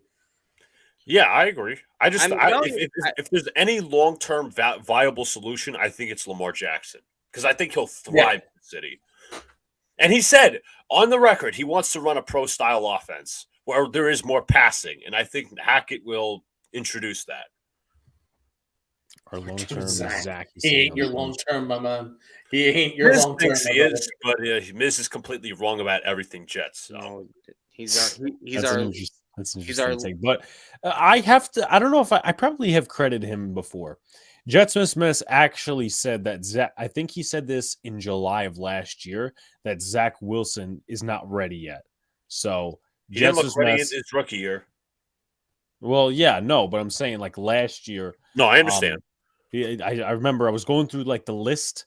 Actually, no, it wasn't a list, but all the different, videos we had for the best of videos, 2022. And his comment was actually one of the things, other than the fact that paint apparently fries, excuse me. They should have signed Kirk Cousins in 18. They wouldn't be in this situation, had been looking for their third QB in 5 years. Yeah, at this point, I would take a Kirk Cousins at this point. I don't know. It's better than anyone we've had. Oh, yeah. Y'all should have drafted Justin Fields over Zach Wilson. To be fair, going back on this, I'm not saying we should have drafted him, should have not. The Jets overlooked a lot of his flaws, and all they saw was his pro day and a lot of his flashy stuff, and they bought into it as a raw prospect. I wanted Fields or Wilson. I didn't have anything against Fields. I thought he was awesome in the Big Ten, especially against Trevor Lawrence. So you're telling me if we set up a pro day right now for me to be the quarterback, I could get drafted by the New York Jets, and that's all they have to look at? Probably. You don't have any college tape. I don't think they. Bad Take Brian has entered the chat. What up, Bad Take Brian? I honestly. Hey, Brian, how's it going, man? I honestly believe they don't know how to scout properly. Or develop, because that's my only conclusions at this point. At the quarterback position, they can't do it. Jets mess bringing the heat here at the bottom. Listen, if he has receipts, he has receipts. I can't sit here and say he was wrong or that. Listen, I was wrong. I don't want to be wrong. But if he said he wasn't ready, he wasn't. If he actually said he wasn't ready last year, he's right. That he did. I'm not going to double down. I'm going to say I admit I was wrong, and that's that. Kirk Cousins didn't want to be here. Yeah. No, admittedly, I never thought he was ready. I never thought he was ready coming out of college. I certainly didn't think he was ready in his rookie year, and definitely not ready this year. No, nobody. Dude, I just don't think he's got that next level on him. I really don't. I think there's too many mechanical issues with him. Far too many mechanical issues. And the fact that the locker room was so behind White to be their guy kind of tells you something, man. Like, whatever Giant fans think about Daniel Jones, the Giants locker room adore Daniel Jones. Like, they absolutely idolize the guy, right? Now, because the reason is because they trust someone that's going to help them win games. And even though Mike White isn't very good, right? The Jets locker room trusted him to win more games than he trusted Zach Wilson to do. And that tells you everything. So that's why I just don't buy that Zach Wilson will actually ever be the Jets. I agree, Donald. I couldn't agree more. May I say that we gained 2 more subscribers, and now we are 60 away from the 1K mark. Keep it coming. Thank you all, guys. So Zach Wilson's a small market player. Yeah. Y'all should give Cam Newton a call. Yeah, probably not. I was going to say, I know obviously you guys were like, talking amongst yourselves about the whole Zach Wilson thing. And, Donald's like, yeah, he has a lot of mechanical issues. Yeah. On and off the field, it seems like. But we're not going to get into that part. Matt LaFleur did say Mike LaFleur, he thought that Wilson was better than Lawrence, and that's who Sal thought could call the plays. Yep, that was a leak. That was right after Mike LaFleur got fired, and him and assistant GM Rex Hogan both campaigned to the scouting staff that Wilson was better than Lawrence, which makes no sense and is of no relevance. So we got and dumbass A, that's dumbass why B. That's nice. Why Mike LaFleur is fired, by the way. But some Jet fans wanted to keep him. I'm just going to give the truth serum. So he no longer has a job. Fucking Yeah. dumbasses. We'll get you guys the basketball vid, but I do want to say 2 things. I do have it in the depths. So 2 things real quickly. 1 relevance, 1 of not relevance. So the first one is I get both sides of the argument between these 2, and I told them today because they were screaming at each other out in the fucking street. Yeah. Why do you have hope? You don't know the situation yet. And I'm like, yeah, let me just shut my mouth and not say anything. But what I will say is this: I'm in the middle. I understand where people are, Alex, pick a side. I'm not picking a side because I'm in the fucking never middle. picks a side. Alex refuses to pick a side. Thank you.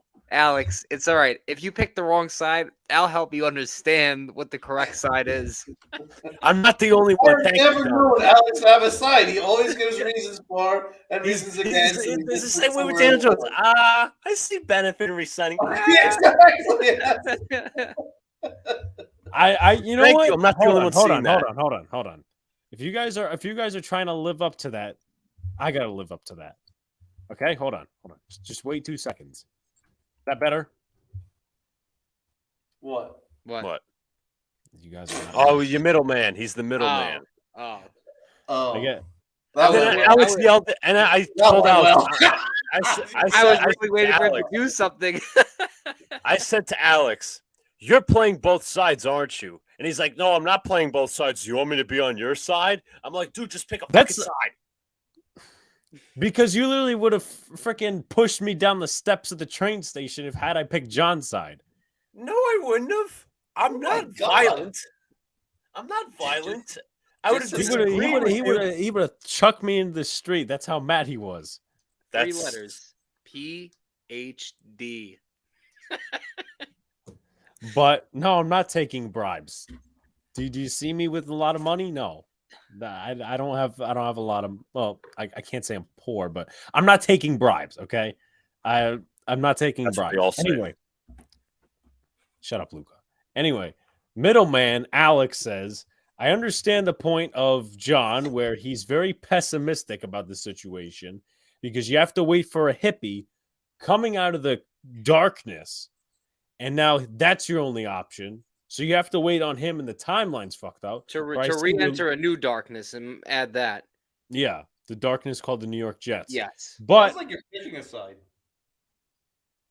Well, you have to see the other point. Yeah, Donald. The other side I could see as well because Luca's playing the cards. This is a different regime. They know their asses are on the hot seat. The owner is in control. And if you do get Rodgers, it probably, well, I can't say it probably, but most likely, can't even say most likely because it's the Jets. But see? You see what I mean?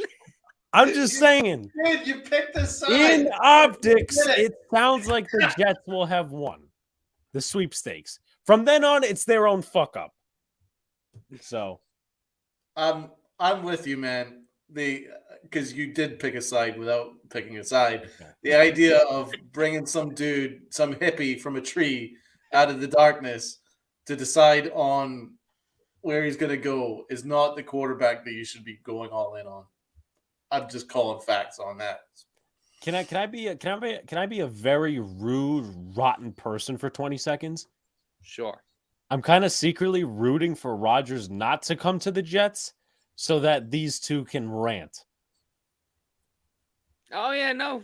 Laugh at my pain. Go ahead. Listen, don't worry. It's gonna happen. Go ahead. We have our own QB debates here at Giantland. But if it's Please, not no. Your situation doesn't even compare to what I dealt with this year. Are you kidding? I had fucking Chris Streveler that I had to watch in person, and you guys are talking about Daniel. Hey, I watched him too. Yeah, you did, and you saw me how upset I was. And Matt was laughing the whole time. Yeah, I know. He's an asshole. Who's an asshole? Who's an asshole? Matt. Shit, John. I'm only playing, Matt. Much love. But yeah, no, that's what I dealt with. We had 4 quarterbacks start for us. They all, except Mike White, they all sucked. So the context of Luca just coming in, putting on his headphones. Yeah, he's an asshole. It's probably one of the better moments. You see? Basically, Luca, what you missed out on is John was talking about a point, obviously, around this QB conversation. And he's like, oh, we had Chris Streveler. I'm like, yeah, I saw him in person, and Matt was there as well. He goes, well, Matt's an asshole. So, I mean, that's going to be that. I will say Rodgers. No, Luca, you know what else he said? He said he hopes Rodgers doesn't come here so he could see us too upset. No, I said rant for the channel. Well, that's the same shit. Troll. Okay, then troll. Okay, all right, troll. You know what? Nickname. I'll take my own time out here. I hope the Giants paid Daniel Jones $40 million over 4 years. Okay, so no, but extend that to 45, and we have a deal. You would be fine with him being paid $40 million? I'm not saying I would. Oh my God! Can you not assume? You literally just said on the 40. Hey, hi. Listen, I know Jet fans don't do a lot of things well. I guess hearing is one of them. But please listen to me for 30 seconds. Okay, middleman. I never said that I would be okay with DJ getting paid 40. Okay, 45 is where I would say, "What the fuck are you doing?" You should say, "What the fuck" at 40. Yeah, 40. It's.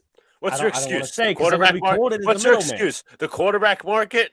What's your excuse? The quarterback market. No, I would be not happy with 40. I would be pissed at 45. See, there's different levels. Oh, okay. What are you looking at, Luca? I just would be pissed at both, personally.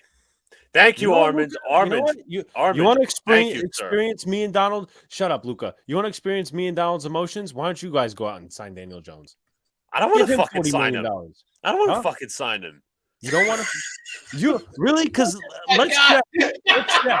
How? You go. Let's let everybody roll the fucking tape. Donald needs to be in the middle. I said it. He's the Okay, only one time out. Time out. I'll roll the 20 tape on my- seconds. Timeout. No, How no, many I times? call timeout. You No, can't call I'm timeout. calling fucking timeout. This is Beautiful. my show. I created this fucking channel. Oh, really? No. Am I not a co-host? What am I? Decided he's now flexing. What am I, a peasant? Am I a peasant? I previously said. Younger ones first. Fine. Okay, at some point I previously said I wanted Daniel Jones for a reasonable price. At some point, but that was like that's not big game hunting. That's like bottom of the barrel shit. Now I don't want Like him Google at all. hunting? Hey, I'm talking. I don't want Daniel Jones because of his unreasonable asking price, and I don't think he would be the same. No! What do you mean, no?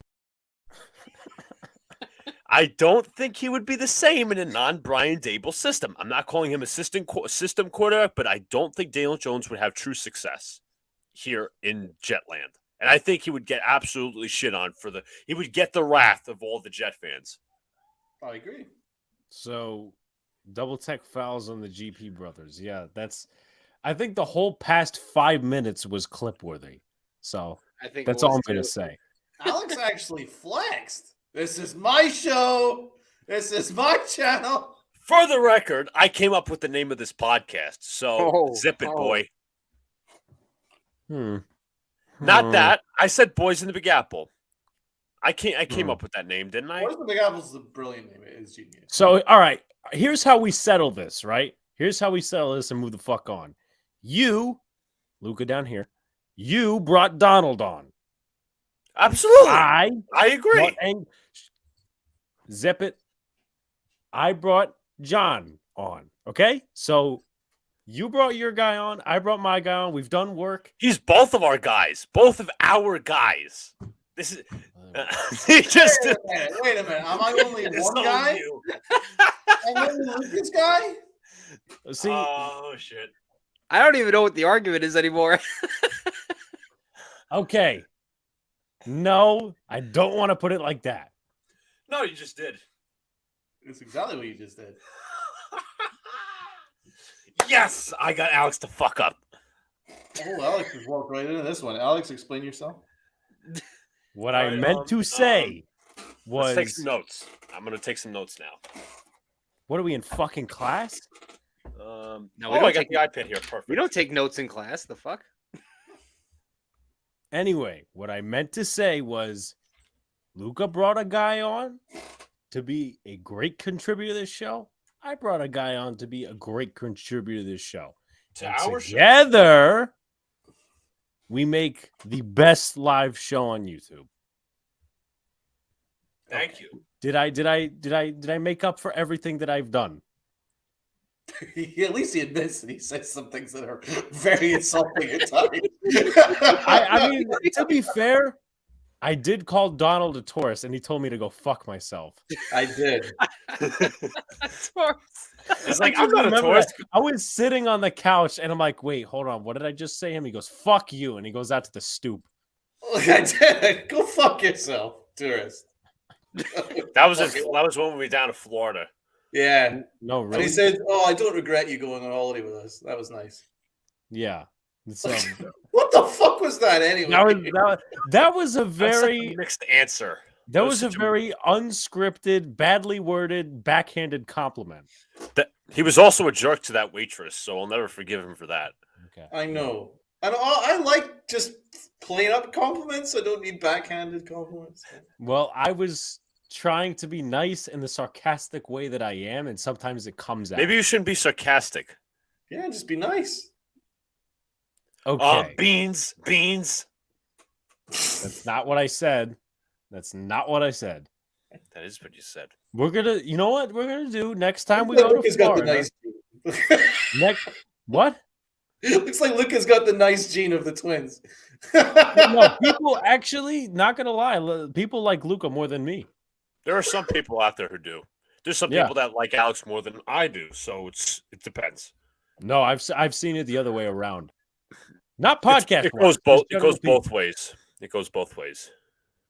people. See, you see, I'm just an ass. You see, Well, I you're was not right. just an asshole. You got arms, you got legs, you got hands. So I was right. I was right. Okay, I he's a told mental the asshole. story on Luca for you. I told you this story on Dead Red.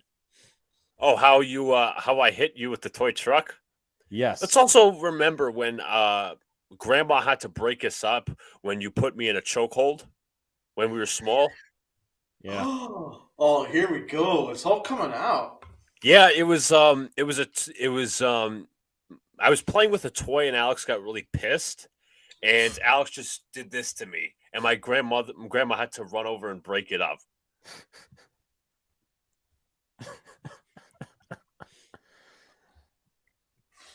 Scary I shit mean, going on there. you call that as even.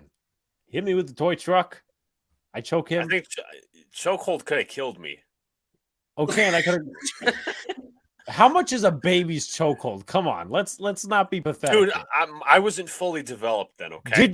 Excuse me? Do you remember that? Like, is the memory in your mind? No, This I is don't like remember. watching Step Brothers live on air on YouTube. I need to go get some popcorn. Did you touch my drum set?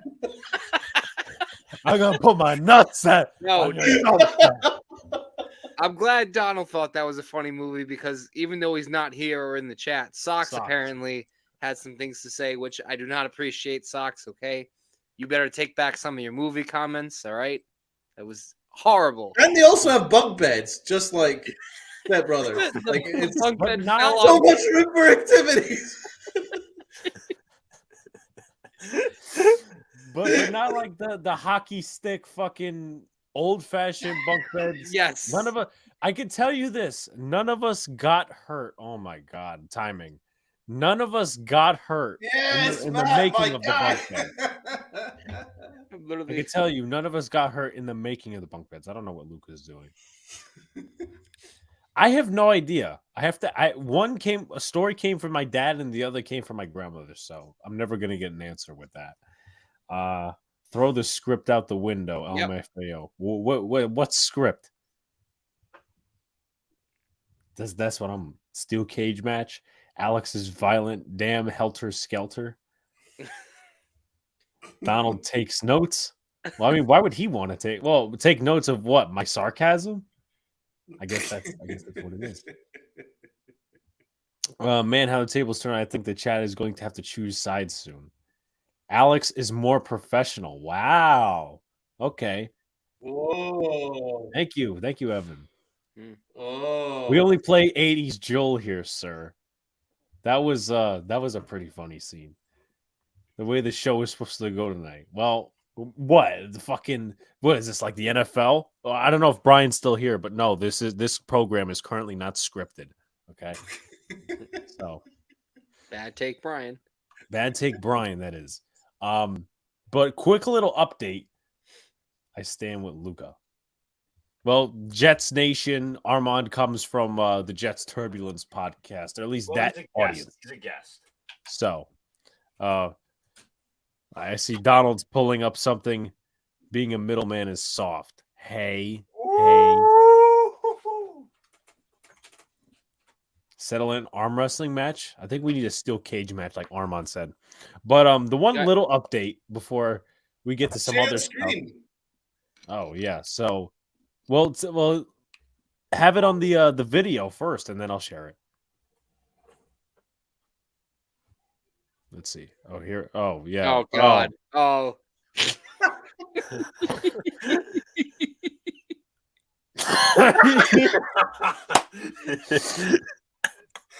Oh my God. I don't care that I'm gonna get copyrighted for this. Oh, Oh man. You can't defeat in ways you cannot defeat Step Brothers or American Pie or Wedding Crashers. Did you touch my drum set? I'm gonna put my nutsack on your drum set. And then it's this house is a fucking present or planet bullshit. In the universe of this sucks camel dicks. I gotta really ask Socks, like, how do you not like Step Brothers? I know. It's impossible not to. Don't worry, guys. I have the answer for this. Remember, PhD in understanding, okay? I'll help him understand. The PhD. Yes, because maybe he has had a recent blow to the head. Because there's no reason why you shouldn't like Step Brothers. It is genius. Imagine the twins off camera. Oh, the one time Brad isn't in the chat. Donald and John are both torn. So I'm not really torn. I mean, I'm good, man. I'm good. I love both. No. Torn. I guess I don't know. Torn between which one to pick. You know, well, I mean, I like both you guys. Just like them both. There we go. But usually when I'm with the two of you, usually I'm the asshole. Well, I mean, you kind of said last week when we were talking, oh, if I don't like somebody, it's not my fault. Yeah. Seems like the John answer. But the small update I have before we play some a small portion of the match that went on yesterday. Was it yesterday? Yeah, it was yesterday. Yep. Because I was at the park today as well, working on my game. Anyway, yeah, I was. Yep, I was working on not with the Matt in the chat, but our other friend Matt. Yeah. Keep mocking me, Luca. Okay, yeah, all right. Anyway, small update. I know Jacob, you live in that area, kind of. I don't know if Jeffrey Jamestown's still in the chat and any others who are concerned with this. Unfortunately, this year I will not be making a trip to Boston, Massachusetts. Me and Sox have folded on those plans. There's a lot of stuff that went into that. Father's Day weekend is very hectic in terms of pricing, and it would have cost Sox and his fiance about $500 round trip from San Diego to Boston, and obviously housing. So, we'll set it up for next year. It smells like molasses, and all the teams suck. Yes, the Boston roast from yesterday. I mean, that was the Maggie Smant and all that. Shouts to Tyler in the chat. Hey, when we pop out next time, I will invite you. This was a last minute thing too. See, that's gonna be spring break. Spring break. Yeah, which is next week. But the backstory to this is one of the weirdest shits ever. And I told John and Luca about this. Is for a project, my other friend Matt had to go out to breakfast with somebody and take a picture of it for a freshman class. So at 4 p.m, we went out to breakfast. At 4 p.m? Yeah. Well, actually, he didn't necessarily have breakfast. He had chicken noodle soup, which he plucked all the vegetables out like a weirdo.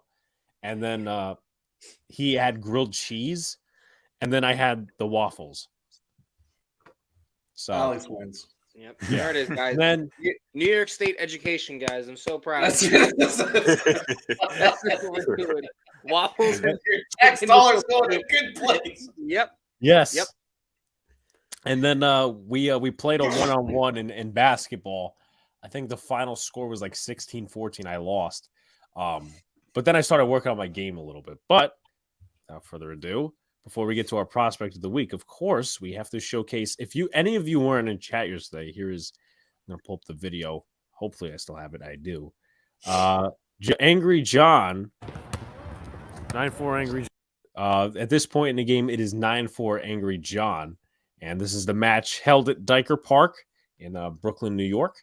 And at this point, it's 9-4 Angry John. And I will just say, it is not uncommon for rims to not have nets. 9-4 Angry John.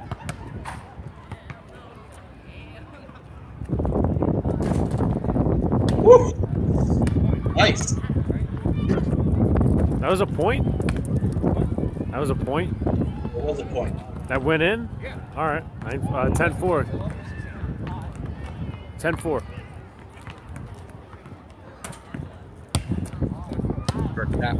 The ball sucked, by the way. Oh, it was terrible.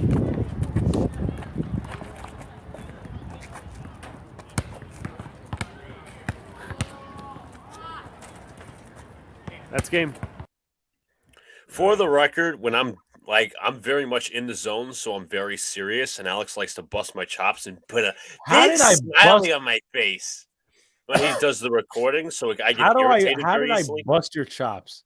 You put on a big fucking smile like you want John to win. I'm not saying you Well, favored him. I'm just saying I- like he won fair and square. I'm just saying like be serious when you're recording because I will fucking attack you if you're I'm smiling. supposed to sit in there like I'm taking a fucking. I was mug also shot. kind of exhausted. Like I'm supposed to sit there when I'm. While, like Wait, I'm taking a mug Luca, shot. you need to apologize to me.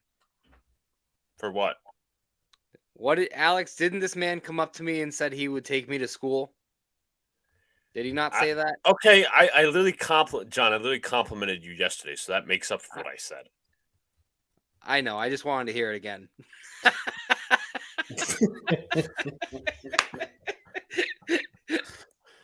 Oh man, looks like a bowling ball. It does. No, the ball was terrible. I admit that. It was awful. Quite impressed by your range there, Angry John. It's nice stroke. Pretty good. He's got some good paint skills. He's more, yeah. That's where he's most effective. Anyone miss Alex's baseball lesson? Yes. So there was a guy that came in our chat. I think his nickname was QB15, and he's like, "Hey guys, I'm playing for a travel team tomorrow, and I've never played the outfield." So I'm like, you know what? What the fuck do I better got to do with my time? So I literally grabbed the ball and I started showing outfield drills and techniques on stream. So That's very by the cool. way, I just say all this talk, G-rated, PG, fucking R-rated, and all this other shit, you're not getting anywhere else. So you know, I think Alex did a great job in those left field skills because I heard the Yankees really needed some help there, and I think IKF. Yeah. Other guy, Yeah. maybe Aaron Yeah, Hicks. it's funny you brought that up. Actually, he He made an error tonight, I believe. I'm sorry. I think Aaron Aaron Hicks Hicks made an error tonight. Did he really? Yes. Wow. He's Aaron 30 Hicks for had 30. a tremendous error. 30 for 30. Superb 30 error. I've strikeouts, got the error 30 here. errors. If anybody wants to watch it, Oh, yeah, please pull it up. I got it here. didn't- Right, let's get the. I I didn't got even the know bleach that. right over here so my eyeballs could get a wash. I didn't even know this happened, if I'm being completely honest, but this is You mean funny. if you're being completely transparent? Yes. Aaron Hicks dropped the ball again. He seems to do Right, that. here we go. Uh-oh. Uh-oh. Y'all ready? Yep. Yes. All right, That's that's the first batter of the game for them. oh my fucking god. Fucking odious individual that he is. There it is. 30 for 30. 30 strikeouts, 30 errors. What a freaking clown he is. I absolutely despise that man with every fiber of my being. Like, he is revolting. He is repulsive. He is odious. He is a sexual transmitted disease. He is everything that is wrong with baseball, everything that is wrong with being a human being. He is obnoxious. He is a clown. He is a fucking twat. He is an absolute atrocity. Okay, well said. Well said. I mean, there's no way to repeat that, and there's no way to refute that. Beat it. I'm gonna guess that Aaron Hicks stock went down tonight. Went down. Ten How rock far? How far? I It's don't know. already at its lowest peak. Well, it just got lower, so Well, I mean, no, I'm not even going to say buy stock on him because how much is it going to go up? That would be. Oh no, but you know the Twitter nerds are already talking about how his Yeah, his fans better are tonight with for his 440. single. Did you see that? There was a tweet about really promising. He had 104-mile-an-hour exit velo on his single. So it's really promising signs for Aaron Hicks. Did you just see that error? Yeah. So here's how like you could really transform all that. Aaron Hicks could hit an 106 mile an hour fastball, and people would brag about it. And the part they won't tell you is that it probably hit the pitcher's cock. So there's that. The one that Pete isn't streaming tonight. Yeah, he probably would have flipped out knowing it's Aaron Hicks, and rightfully so too. But Any final thoughts on all the shit we just talked about in the last 40 minutes? What did we talk about the last 40 I don't even know. I mean, we went from Step Brothers. We talked about the Jets and their mediocre practices. I mean, we jumped all over the page. Sean Zhang, basketball skills. Yeah. Hicks. We were last on Baseball quarterbacks. skill. Are we going to do prospect of the week? Well, yes. I'm just asking if This everybody. might actually been my favorite 40 minutes. This has Yeah. been Yes. absolute- No. I agree. Some people have PhDs, others don't. Well, yeah. You have a PhD in understanding, and our favorite class is tomorrow, so you're gonna need some. Oh God. Here we go. Here we go. It's gonna be a fucking shit show. I'm gonna kill myself in that class. Peace out, Jacob. Good night, man. Jacob. But Thanks, Mike. with that being said, I'm actually going to pull up the video file now, and we're going to start Prospect of the Week. Guys, filter in your questions, comments, all that good stuff. 60 subs away from the, what is it? The 1,000 mark. yeah, I'm sorry. I had a little brain fart there. I don't know why. All You right. okay tonight, Alex? No, I'm not okay tonight. I am exhausted, but that's okay. Been Anyway. working hard, my man. I'm working hard. That's why I apologize. We only have one prospect of the week this week, but I've been putting out a lot of shorts trying to make up for it. You know, been getting a lot of views and stuff. But yeah, so 1 second. I just want to pause this, go back to the beginning. It's Gator time. Chomp, chomp. Yes, Celtics lost again tonight. I think it was the Cavs, right? Woo-hoo! We I'd actually take felt great news for the Knicks because they could have actually overtaken them. we with a win. take was this something chokeholds trucks. Maybe I'll understand that at a later date. But Talk, anyway, talk. chokeholds trucks. We talk about chokeholds trucks. Yes. Talk about it. Yes. I'm sorry. I'm sorry. Close your mouth when you're chewing. Boston sucks. With that being said, we are on our fourth week of Prospect of the Week. It's going to be singular this week. As I said, I was going to do a different prospect again alongside this one, but I didn't have the time when I got home. A lot of stuff. But anyway, we'll make it up next week. This week's candidate is Florida offensive guard Osiris Torrence. Torrence is 23 years old. He is listed at 6'7", 343, and played 3 years at Louisiana and this year at Florida. So you can kind of see that connection. You know, we were talking about it earlier in the show with the kid from Florida and Anthony Richardson, all these different guys. Billy Napier was actually, I believe, the offensive coordinator. He was either the OC or maybe even the head coach of the Ragin' Cajuns. And Torrance has made the same path. He's made the same, you know, he went to Florida and, you know, like Napier is what I'm saying without all the mumbling and jumping. And Rob Sale is the OC who was of the Ragin' Cajuns. But for awards, he is a consensus All-American, also first team All-SEC, so that's very good. And then the last 2 years, first team All-Sun Belt and second team All-Sun Belt. He played on the same. Now, it's not a glorious offensive line, as maybe Donald will tell you because he is a Gator fan. But with that being said, as I like to say, Richard Garage, I think that's how you pronounce it. He is the left tackle. He is also going to be drafted. At least we think so. At least we think so. He's going to be drafted this year. He's coming out as an offensive tackle prospect. So with that being said, also just stats-wise, 8 hurries, no sacks allowed by Osiris Torrence as an offensive guard this year. He plays the right guard position, and he is number 54. So we're going to go with run blocking because that's his strength, pass blocking. Then we're going to go into a lot of his rough patches because he does have quite a few of them. So let's get right into it. Obviously, I have the credit listed up here, even though they're still going to copyright me. I don't care. It's for the content. All right, so he is number 54 right guard. Start out with the running game. What you'll notice off the screen, and this is kind of like, you know, obviously what we're pointing out here, fucking fly in my face, is He seals the edge. He flips his hips. Well, seals the inside, but flips his hips really nicely. And he was probably PFF's top-rated offensive guard this year.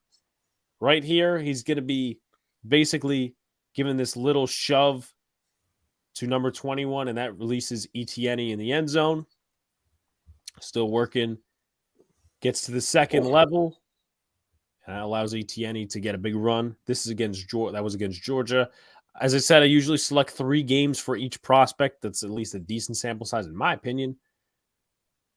Ceiling. So Richardson can just have a QB draw. Right here. Even though that the play was unsuccessful, he still paved a good hole for the running back. Here we go again.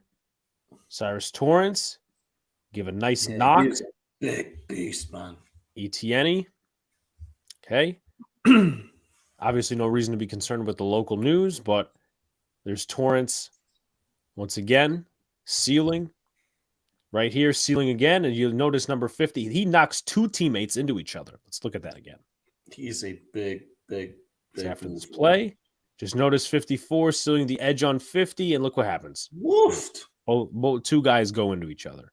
And then Etienne, of course, if you guys don't know, that's Travis Etienne's brother, Trevor Etienne. He's got burst, Travis Etienne. That he does, Trevor Etienne.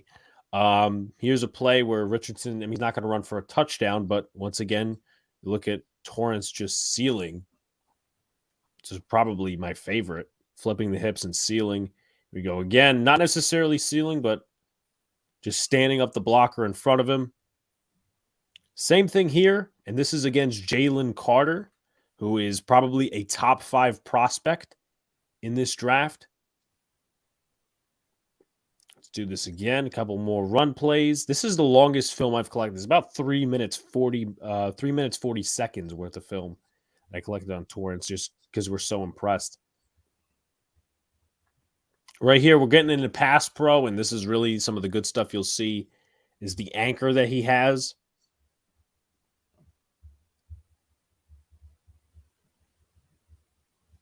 Now, normally there, I would like him to put the defender on his ass, but that's okay because the pass was still gotten off. I'll point out a flaw later we'll see with Torrance, and maybe some of you guys in the chat already know, but this is a really good rep considering what his flaws are, and once again, we'll get to that very shortly. Oof, Anthony Richardson's arm is freaking amazing. It's another good rep from Torrance. Wrist, it goes so far.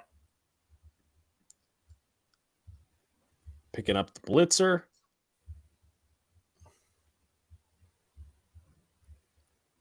Okay, I think this is one where Donald's. Well, I mean, I don't show the full play because for time constraints, but I think Donald's watched this play before from Richardson. For anyone who doesn't know, he went for a touchdown on this play. Absolutely electric. Got Torrance again. Still in pass pro. Solid anchor. Very good anchor. Still going through it. Here's another play. This one's against Tennessee.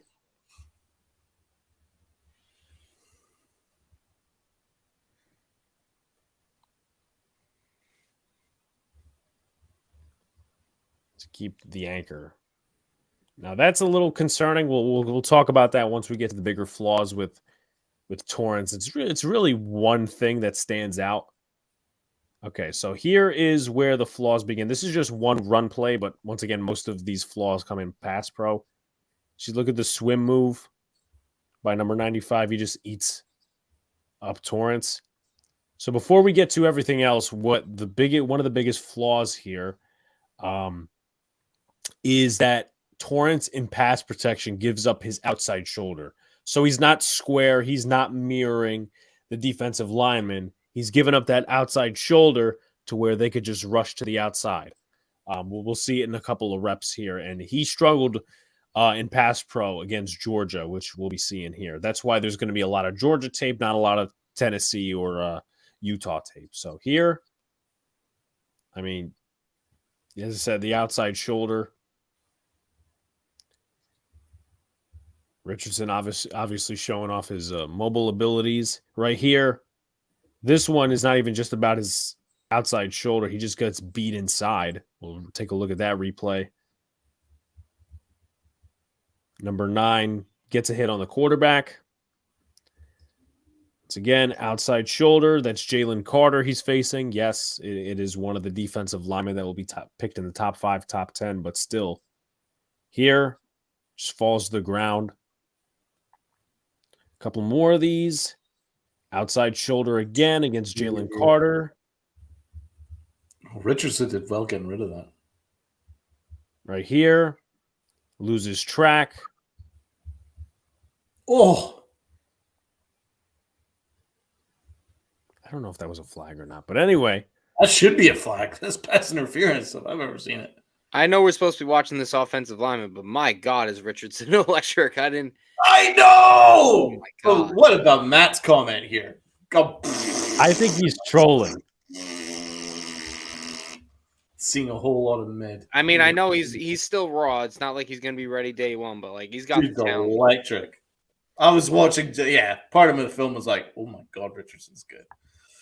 But as for Torrence, to finish up, as a mid to late first round pick, I like Torrence. He is elite in the running game, showing his ability to flip the hips and seal the interior and the edge.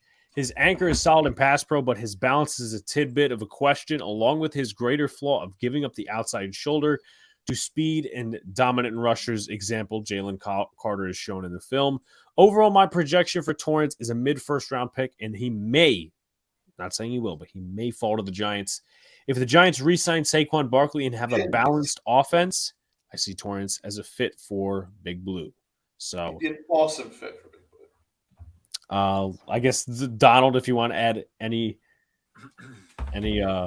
comments to that. I would 100% look at him in the first round because I think Okay. you can still get a starter at receiver in the second round. I love Osiris Torrance, big dude. He'll fix our issues in the interior offensive line. Big run blocker, so it'll be really great fit if we can bring back Saquon. He'll get plenty of holes to do his thing. Yeah, pass pro, that's a little bit shakier in my opinion. He needs a lot of work in pass pro, but it's not like egregious. I think there's just minor issues, but from what I see, I think there's some really good tape there. I think he's probably the best offensive lineman in the class, apart from John Michael Smith, but he's a center. So I think, as in terms of guards, I think he's probably the best guard in the NFL draft. Luca, your thoughts? Yeah, I like his run ability, run block. I think his pass block game is solid. It's just a balance aspect and staying, wide with his feet. That's why he probably gets beat with the shoulder over the inside and outside. I think that needs improvement. I'm not too worried about the balance, but I think he's going to be a very good guard in the upcoming NFL draft and you eventually to become an NFL player. But if the Jets trade back, I'm all over him. See, this is before I get to John. This is how I know Matt's trolling. He needs 10 years of development. See, that's how we see the trolling. But I guess based on everything we've seen in the chat for the past 2 months, I mean, he may, I guess, in that regard, Donald might need to have. He might need to be in the same class as John, get a PhD in understanding, and then teach Matt to understand. I guess in that scenario, but we'll see how far that goes. Of course. Angry John, any thoughts on our prospect of the week? C. First thing, this is something I actually read not too long ago. I don't believe he had a penalty in the 2022 season. Wow. For those who don't know. That's So interesting. that is very good. I kind of like on film, I like the use of hands he has. He looks like a big guy, obviously. I like he's just able to push people just with that upper body strength, which is something that's not very taught. So the weakness, I guess, you guys talk about that shoulder not getting out, but also it's kind of a thing where it's like when you see a pressure that I don't want to say you're not comfortable facing, but he just looked a little indecisive on some of those plays. So that could be taught though or corrected. So the coaches understand. Coaches understand. Okay, I'll be honest. He's going to be playing tight end by 2026. I don't think he's even that big to play tight end. So interesting troll job. So I did put a poll in the chat because I wanted to see about this. I'm like, you know what? 2 mocks a month till the draft. And then we got the chat here. I said, should we do a mock draft? 5 say yes, 1 says no.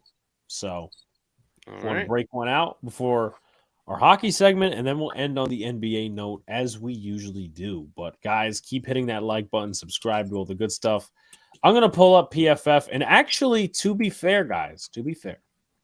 Let Donald draft. What? Hey, listen. You gotta listen to me, Luke, okay? I know it's I not have very to hard. listen to crap. It's very hard for you.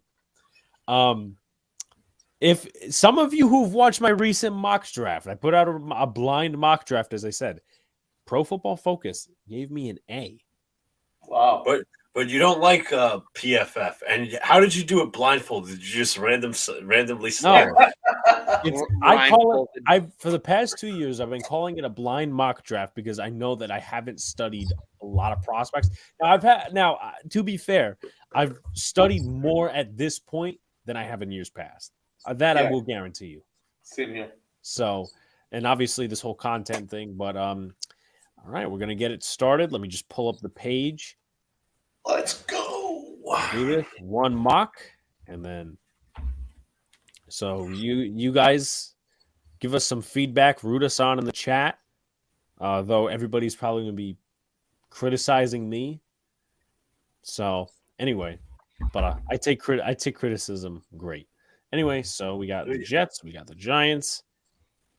All right, so At some point before the draft, we should do a full first round mock. yeah, no, I agree. Maybe like the week of draft The or week of. That Yeah. Oh boy, John, Alex, can we have a look at tackles? Because I really like the idea of Quentin Johnson. we need a Oh, this is so now. Paris Johnson. We take the offensive lineman. See, it's tough though because I really like Quentin Johnson. You know what? I'll go Paris Johnson only because I prefer vetted receiver. But if that scenario comes up ever again, like I would take Quentin Johnson with an instinct because he's a big body guy. Paris Johnson, please. But we need offensive line. Offensive lineman. Let's be smart. There you go. So before the Giants pick, Hayes says, speaking of basketball, I was afraid Angry John was going to belly check Luka during the game, and Luka would have ended up in New Jersey. So, Damn. All right. He's saying you're too little.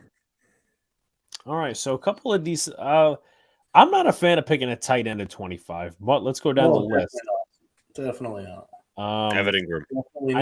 Definitely not. I'm not picking running back with much respect.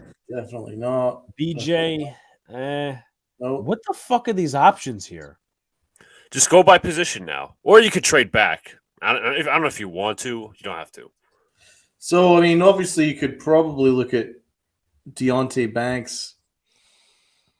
I'm gonna look at him via Draft Network. That's I would say, my top source. I know we talked to Deontay Banks, obviously, as we mentioned, with Football Grump. So physical press corner, plus level size and length, good reactionary athleticism, reasons for concern, top end speed, inconsistent technique, lack of production in the passing game, and injury concerns. Okay, that's not great. Chat, so who do we go here? I want to see what the chat thinks, but also we could, I'm thinking Tank Dell, but I think you could maybe trade back and get Tank Dell. What about Nolan Smith? Edge? No. I haven't done my work on him, must say. I don't think you go edge in the first round. I think we go Tank Dell in the first round. Okay. Evan says interior offensive line, corner, or wide receiver. At 25, we could draft a linebacker afterward. Booyah says we should go Banks. Let's see what our trade options are. The Eagles. So let's offer them an ideal package. How about I get up the trade value chart? If you want. Okay. But let us know. I'm going to keep, but until he gets to the trade value chart. I already have it. All right. So your pick 25 is worth about 720 points. Okay. So we want 30 to start. 30 is 620. So there's about 100 pick difference.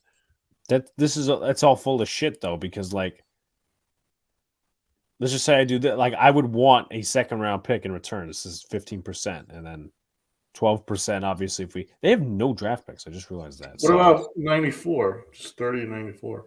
Yeah. 94, 30 and 94? They said it's likely to be accepted.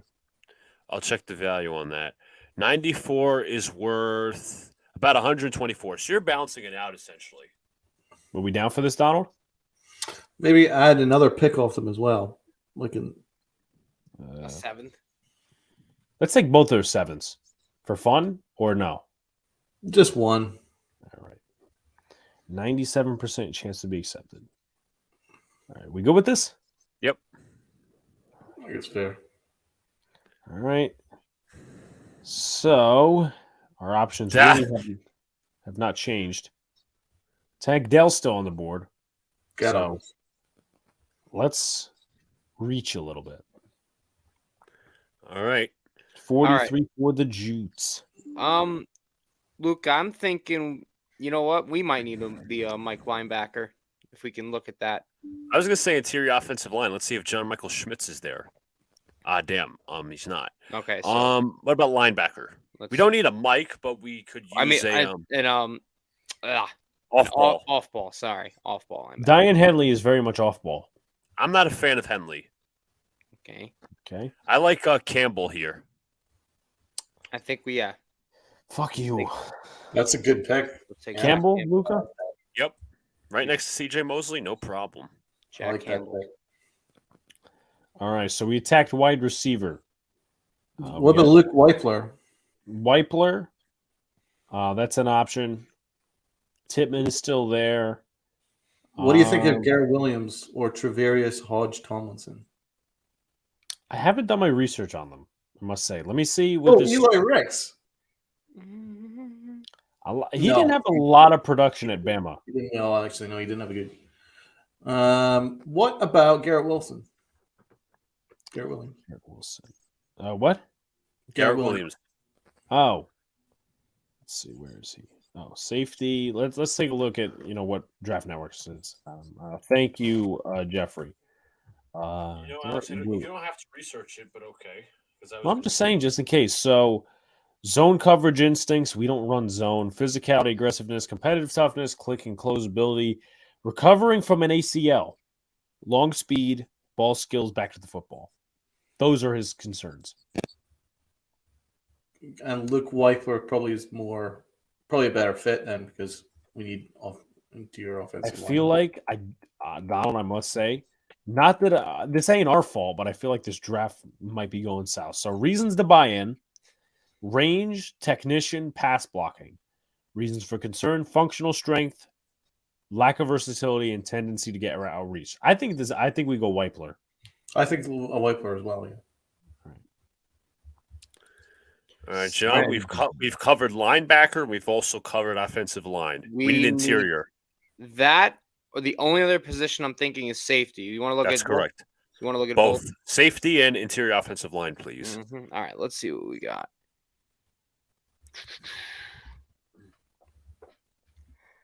Alex, I said interior offensive line and safety. Voorhees just tore his ACL, so you're not. Yeah, he's going to be done. Who? Andrew Voorhees from USC. Yeah, he did. Yep. Okay. Sidney Brown. Sidney Brown's a steal. Jordan Battle. I know our guy Grump was very praising of him. Let's go Sidney Brown. Yeah. Good night, Jeffrey. Damn, you guys are having a really nice draft. Better draft than we are, and it's not even our fault. All right. Excuses. I'm actually pretty happy with the guys that we got. Let's see what grades we get, and I'll shut my mouth for right now. So Laporta's still here. Keanu Benton for defensive interior. So we attacked wide receiver. We attacked interior line. Laporta's still there if we want. I mean, there's going to be tight ends all over the draft, so I don't think we go there. Benton, maybe. I like him. Michael Wilson. We need a linebacker, though, so let's see which linebackers are available.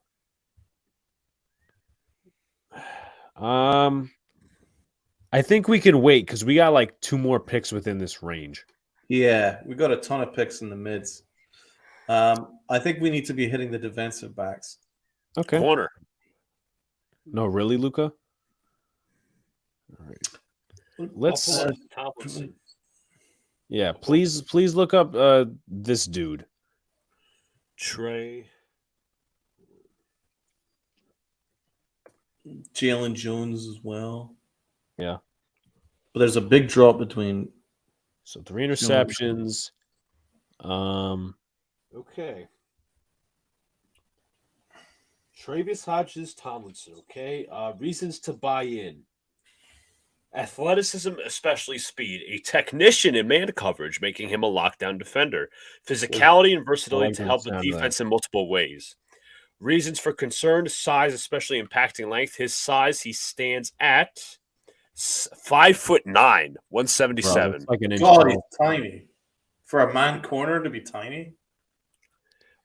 Struggles at block deconstruction and missed tackles. What about Jalen Jones?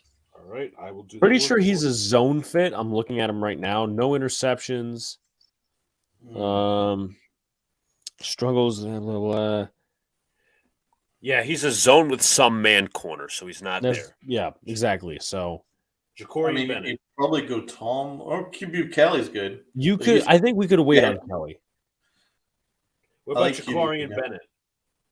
Look at him real quick, and then we'll make a decision. All right, Bennett.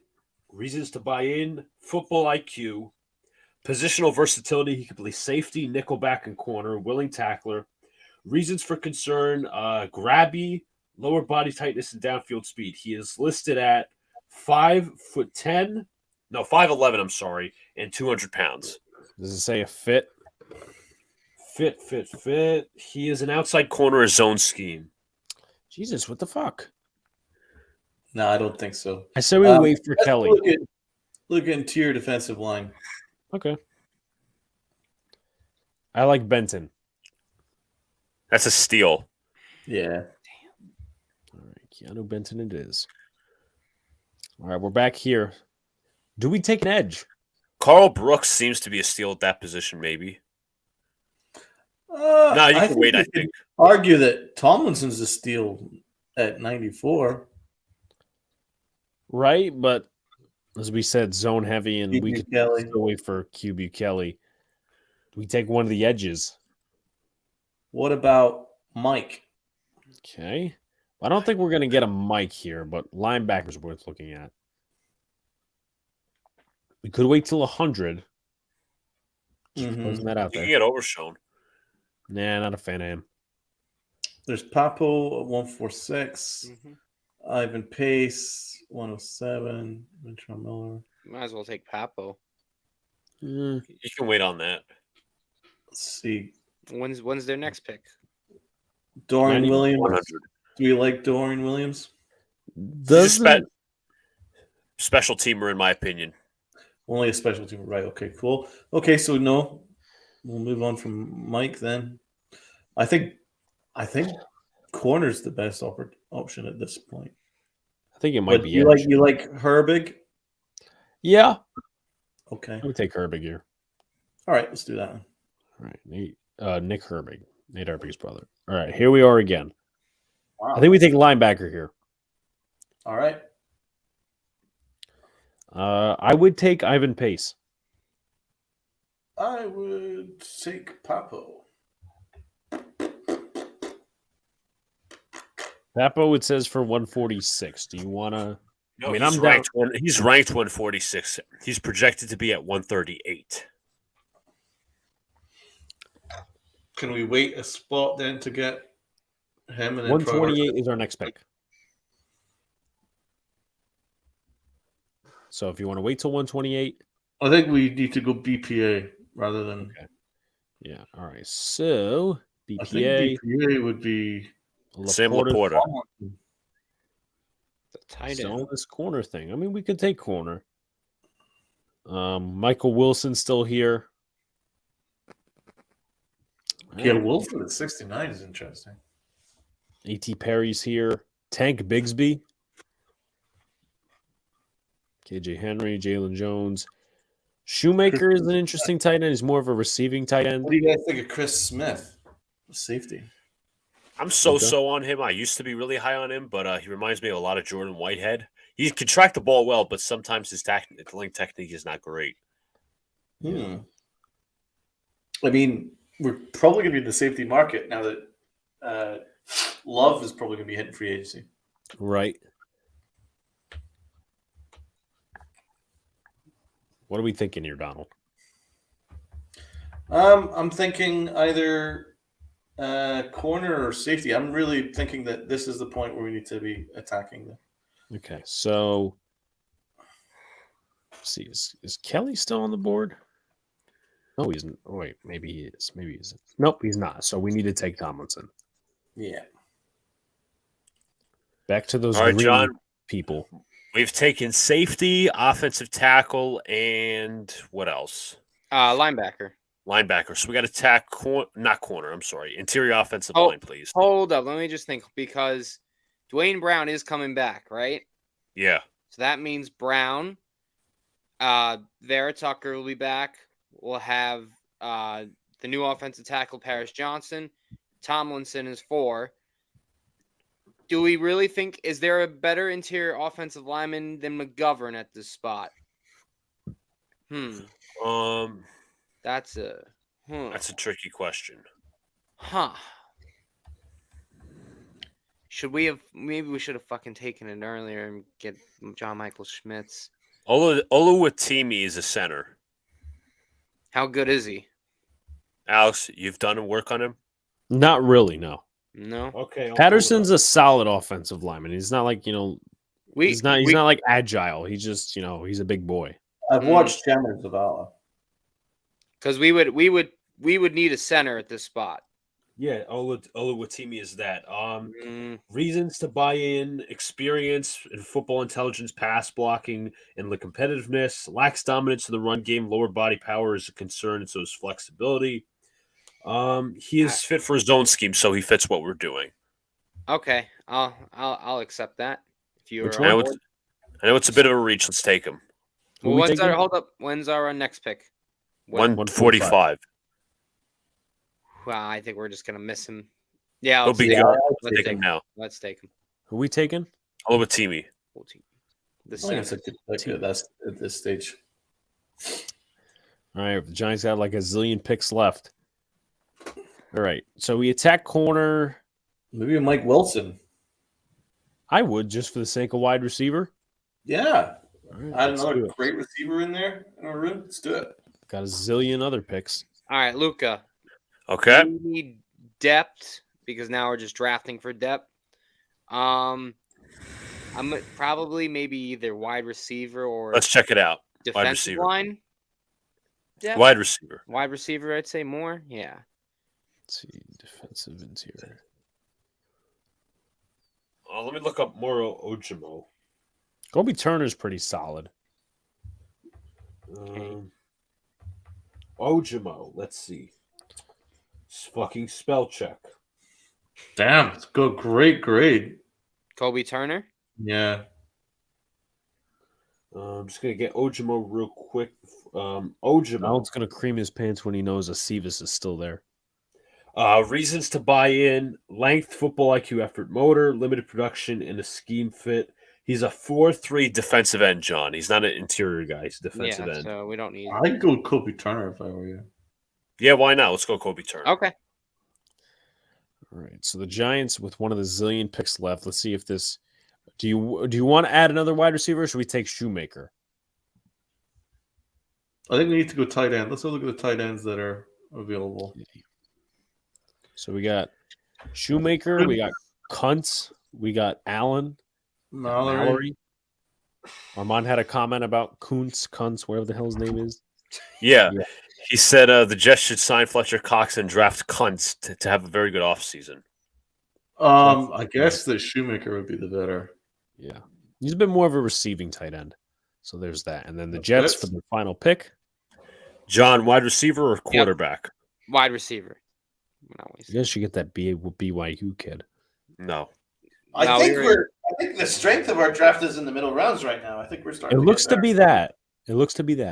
Wide receiver, Uh, please. Wide receiver. Okay. Okay. Oh boy, these are Jake- good. Like, this is like undrafted territory, but Oof. let me check Jake Bobo. Fucking spell check. I think you guys need to be going BPA at this stage. Yeah, pull up BPA, Alex. Yeah. See, quarterback. They know. No. No. We're not drafting any quarterback. there. See, Ooh, It's actually better. John. Bobo stands at 6'5", 215 pounds. Oh, he's a big boy. Size, strength. He has good ball skills, body control, and hands. He has good football IQ. He does not have top end speed. Does not is not a big play guy, and he has problems with lateral agility. He's a number 3 receiver. Up. We're taking Mr. Bobo. All right, Mr. Bobo. So the Giants have 6 picks left. Oh my god. Holy shit. My portion of the draft is completed. Now we'll wait for these people. These people. Yeah. All right. Shit. What have we not addressed yet? Linebacker.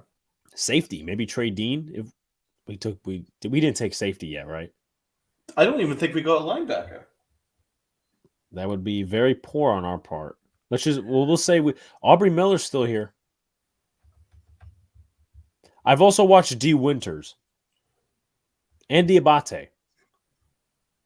Okay. Yeah, we didn't get linebacker, did we? No.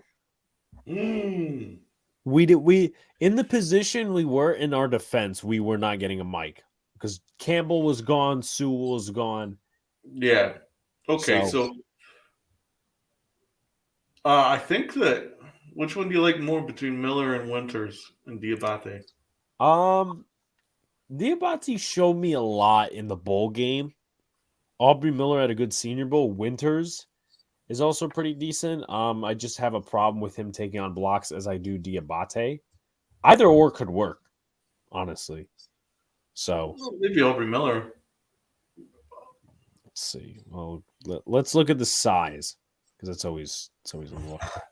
Rated highly. Yep, 84. 6'2". That's not terrible. He needs to bulk the fuck up. 225 isn't going to do it in the NFL. 6'4", 222. Why is these kids so skinny? And then D. Winters, not a good grade at all. Rated badly. I think Miller. All right, let's go Miller. All right. Do we go Trey Dean? Safety. Yeah. Let's go Trey Dean. All right. We wanted to take quarterback. Malik Cunningham is here. We still haven't picked running back either. I think Muhammad Ibrahim. Ibrahim, yep.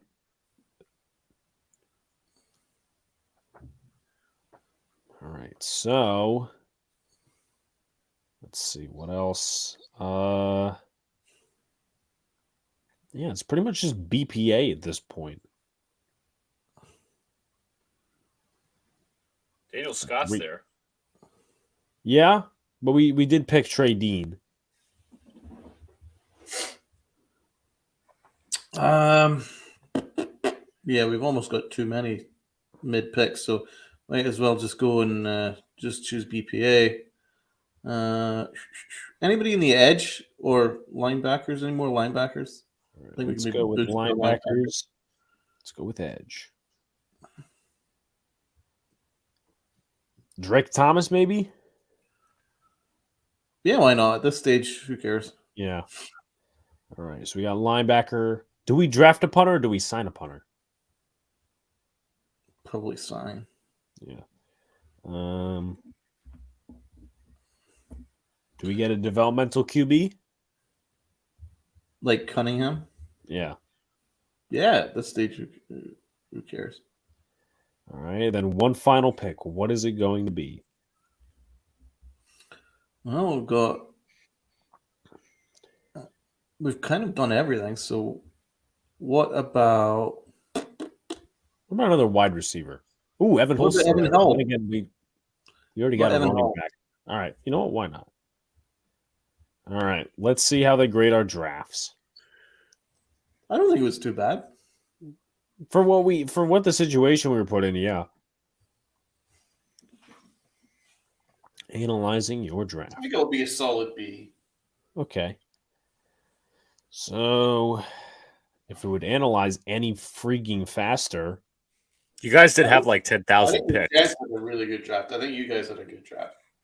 Well, certainly in the top end. bong bong bong bong bong bong bong bong bong bong I think you bong guys did well in bong. the top end, maybe not so much in the bottom end.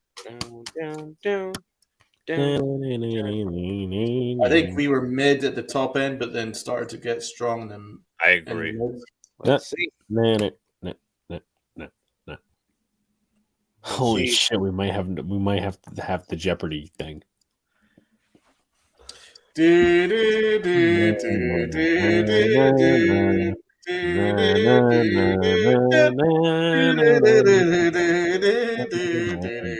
Hold on, I got some instant sound buttons here. So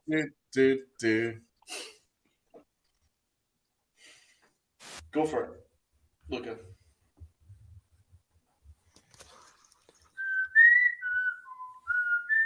We don't hear anything. shit. Alex, you didn't hear anything? I'm not hearing anything. Maybe No. you guys. Not only from Donald. Damn, I guess I would have to share my screen, but I don't know. We'll leave it as This is taking I can get it on my uncomfortably long. Uh-oh. Did it freeze? I hope. No, it's still loading. I hope it didn't glitch out or something. Hold on. I'm gonna put it to my phone here. We're gonna do this. Because we don't have a mic.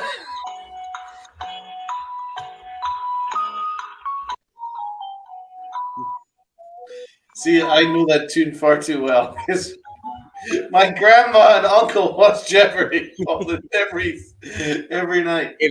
If this clip isn't montage worthy, I don't know what is. I get into Jeopardy. So how many minutes are we giving this thing? You ever try reloading the page? It's gonna delete all this shit then. Oh my god. I'm giving it 2 minutes and then we're finished. So you're telling me we might have done all that hard scouting for nothing? God damn Hey, it. we had more picks than you.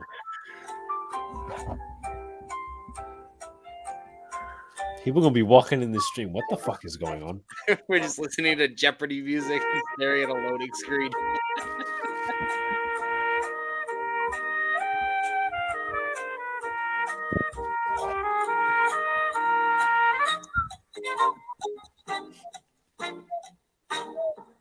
Hold on.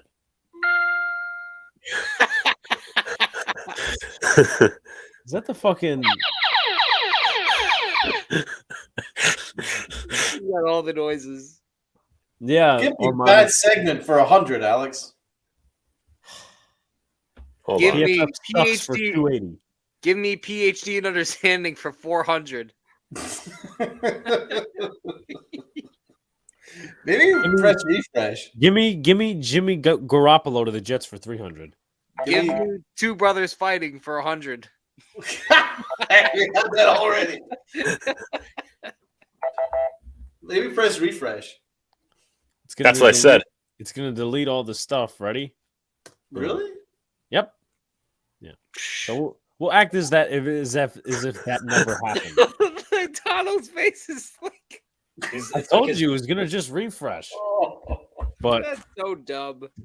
Wow. we'll try again next time. There you go. You glitched it, Alex. You know what? Oh, yeah, it's my I'm fault. giving myself an A just because their system crashed. We might have been too smart for them. Let's see if I can at least get the grades for the Giants draft. I'll just do it quickly. But while we do something else. Yeah. Looks like Aaron Rodgers deciding what to do. Well, oh yeah, that's right, because he was a guest host on Jeopardy. That's right. Yeah, I didn't think of that. But while Donald gets the grades up, John, if you want to go into your little hockey segment, and we'll end with basketball. Yes, we got film. We have film today. We're gonna teach some people how to understand in hockey. Wow. All right. So Luca, Oh, go ahead. Go ahead. Sorry. Well, I'm getting the stuff up right now. Oh, okay.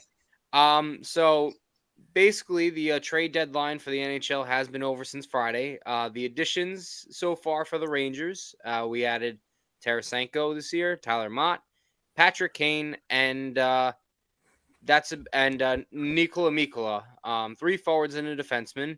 And right now, I was not pleased with their play, but I am a little more understanding because we had some unfortunate injuries to Ryan Lindgren and Tyler Mott, but also we had an idiot named Keandre Miller who decided to spit in someone's face and got cost 3 games. But I thought for this little segment, we can review some of the goals that the Rangers gave up in Saturday's game against Boston. I know Jeffrey is a Boston Bruins fan. And we can rip into people because their defensive zone coverage is terrible. They don't do a good job of moving the puck when they're under pressure, and they also don't do a good job of taking a man in the high slot or in front of the net. So, Luca, if you want to start the clip. They also don't like containing the rush. That's true. That too. All right. So here's a little 2-on-3 simple Now for Boston. Dumped in here. Stop it right here, Luca. Stop it right there. The puck's going to be behind the net. But look at the positioning, right? You got 4 guys, which is good. You got 4 guys back. But unfortunately, we have 1 guy on the boards with a hit. Trouba is in front of the net. His man is behind the net. So look at Philip Hedl right here. Right there. He decides to take that man too. And Charlie Coyle, who's in the slot area right now, is actually going to be the goal scorer here. So, Luca, if you want to play and see what happens. Coyle's number 13? Yes. Okay. He centers one for Coyle, and he scored. Watch one more replay, and we'll get to the next one. Nephew of the longtime NHL player Tom Bertuzzi. He centers one for Coyle. And Hedl let that one in. I blame him on that one because you're supposed to take away the middle of the ice and have a man, and he's the third forward back. And don't you also blame Barclay Goodrow right here because he's right by? Well, he's the winger, but Hedl, especially if you're the third man, you could have taken that away. Yeah, you're supposed to. It shouldn't be 2 guys on 1. Yeah, okay. Goodrow's supposed to be on the wing, but whatever. All right, next one. This is David Pasternak goal. That was the last goal of the game, but we'll watch it anyway because it was terrible. So basically, the Rangers get the puck out, but and they do a good job of it. But here's the issue, right? Go ahead, play it a little bit. Bruins are going to recover. Stop it right there. Oh, go back just a sec or 2. We don't have the puck anymore. Go back a little bit because we need to see something in the right-hand corner. A little bit more. A little bit. No. Little back. Line change? Line change. Why are we taking a line change? Look at that. We got Patrick Kane going off the ice. I can't tell who that is. I think that's Vinny Trocheck going off the ice as well for some reason. Looks like Schneider, Braden Schneider as well. Maybe Schneider too. I can't tell. Yes, that is Schneider. But we do a stupid line change, and the Bruins quickly counterattack. So if you want to play it, because that wasn't the only mistake. Here it is. Look, right there. Nikola Mikkola is right on David Pasternak, but lets the pass get through him. Does not contain. That's a late reaction by Mikkola. Yep, and that was the 4th goal of the game. By that point, it was pretty much over already. Yeah, was Pasternak the 2nd leading goal scorer in the NHL? Yeah, he's got 44 now. And Connor McDavid's the McDavid's got 2 goals tonight, so he's the leading goal scorer. Jesus Christ, yeah, he's having a hell of a year. We do got some more clips. Don't you worry. I'm trying to teach them to understand. Patrick Berger. This is Bergeron's goal. Patrice Bergeron. So this is just off the face-off. Simple here, right? So the Bruins are actually going to be winning this face-off. So Luke, if you want to play the video, and I'll tell you when to stop. Okay, stop it right there. Stop it right there. We're in pretty good position here. Everyone seems to be having a man. We have a person in front of the net, except no one really has the guy on the outside on the boards here. But that's okay. Everyone's in pretty good position. But watch this play. Watch what the guy in the slot goes. I think that's okay. Keandre Miller. I think I forgot who that was. What number? I can't. The guy in the slot who's covering Bergeron right now. I can't tell who. It's a weird angle, and I Right had here? it earlier. What happened? Is it right by the Mass Mutual? No. I'm saying the guy in the face-off circle. Oh, okay. Got it. Because Bergeron's going to skate past here, so. Yep, and then see what happened? Okay, so if we go back to that clip, because that was a little too quick, Bergeron's going to skate to the net here, and Trouba is going to do the right thing and pick the man up. But watch this. They have a defenseman all the way down here that skates down, and now Trouba's caught in a 2-on-1 by himself, and it's a tap-in goal for Bergeron. So pretty bad coverage down there. Now you got Nosek. And then the Thomas, this was the most egregious goal. This was on a power play, so we had a man up. Bruins are going to attack us on a 2-on-1 first. It's 2-on-1 for the moment, shorthanded. Shot by Nosek, turned aside by Shesterkin. And we're going to pause it right there, right here. So it's basically a 4-on-3 on this side. Puck gets lost pretty much, right? But watch what happens. Watch what happens to the slot area. Rangers just 2 for the last 13 on the power play. Nosek down low again, and he scores. For some reason, Patrick Kane started skating up the ice for the Boston without the puck. Bruins who lead 2-0, and it cost us a goal. Shot by Nosek, turned aside by Shesterkin. Lack of awareness there by Kane. Rangers just 2 for the last 13 on the power play. Nosek down low again, and he scores. And he didn't make a real conscious effort to defend to clear the puck. Or at least try to. No, they didn't. They were very sloppy on the power play. Luca, there's one more clip that I sent you that I want you to. Yep. This is in the Senators game. It is not a goal. It is a terrible job by the NHL safety department.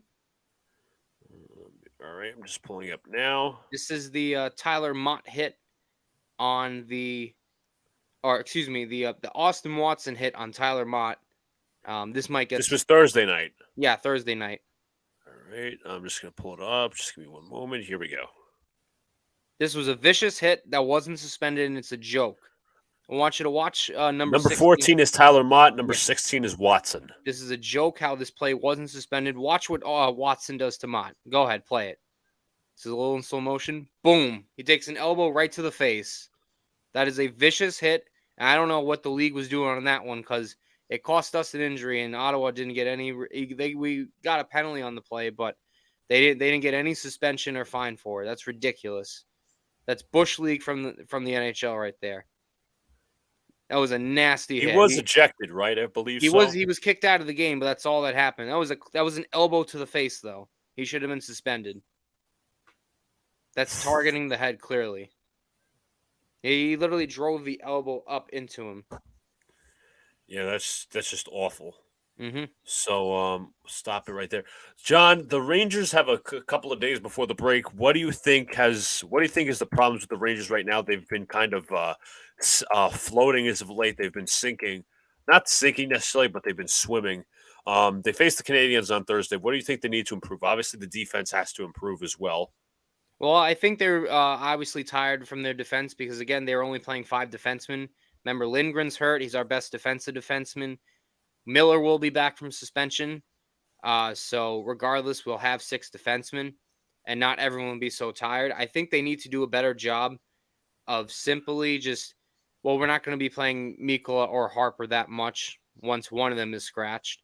But I think they simply need to do a better job in their own zone and just managing the puck. Too many times where there's too much pressure around them. And it's not like they don't have the man on bodies. They're just getting outworked and out puck battled. And offensively, we need to just keep the game a little simple. We're too many lazy passes, especially guys like Panarin and Kane right now.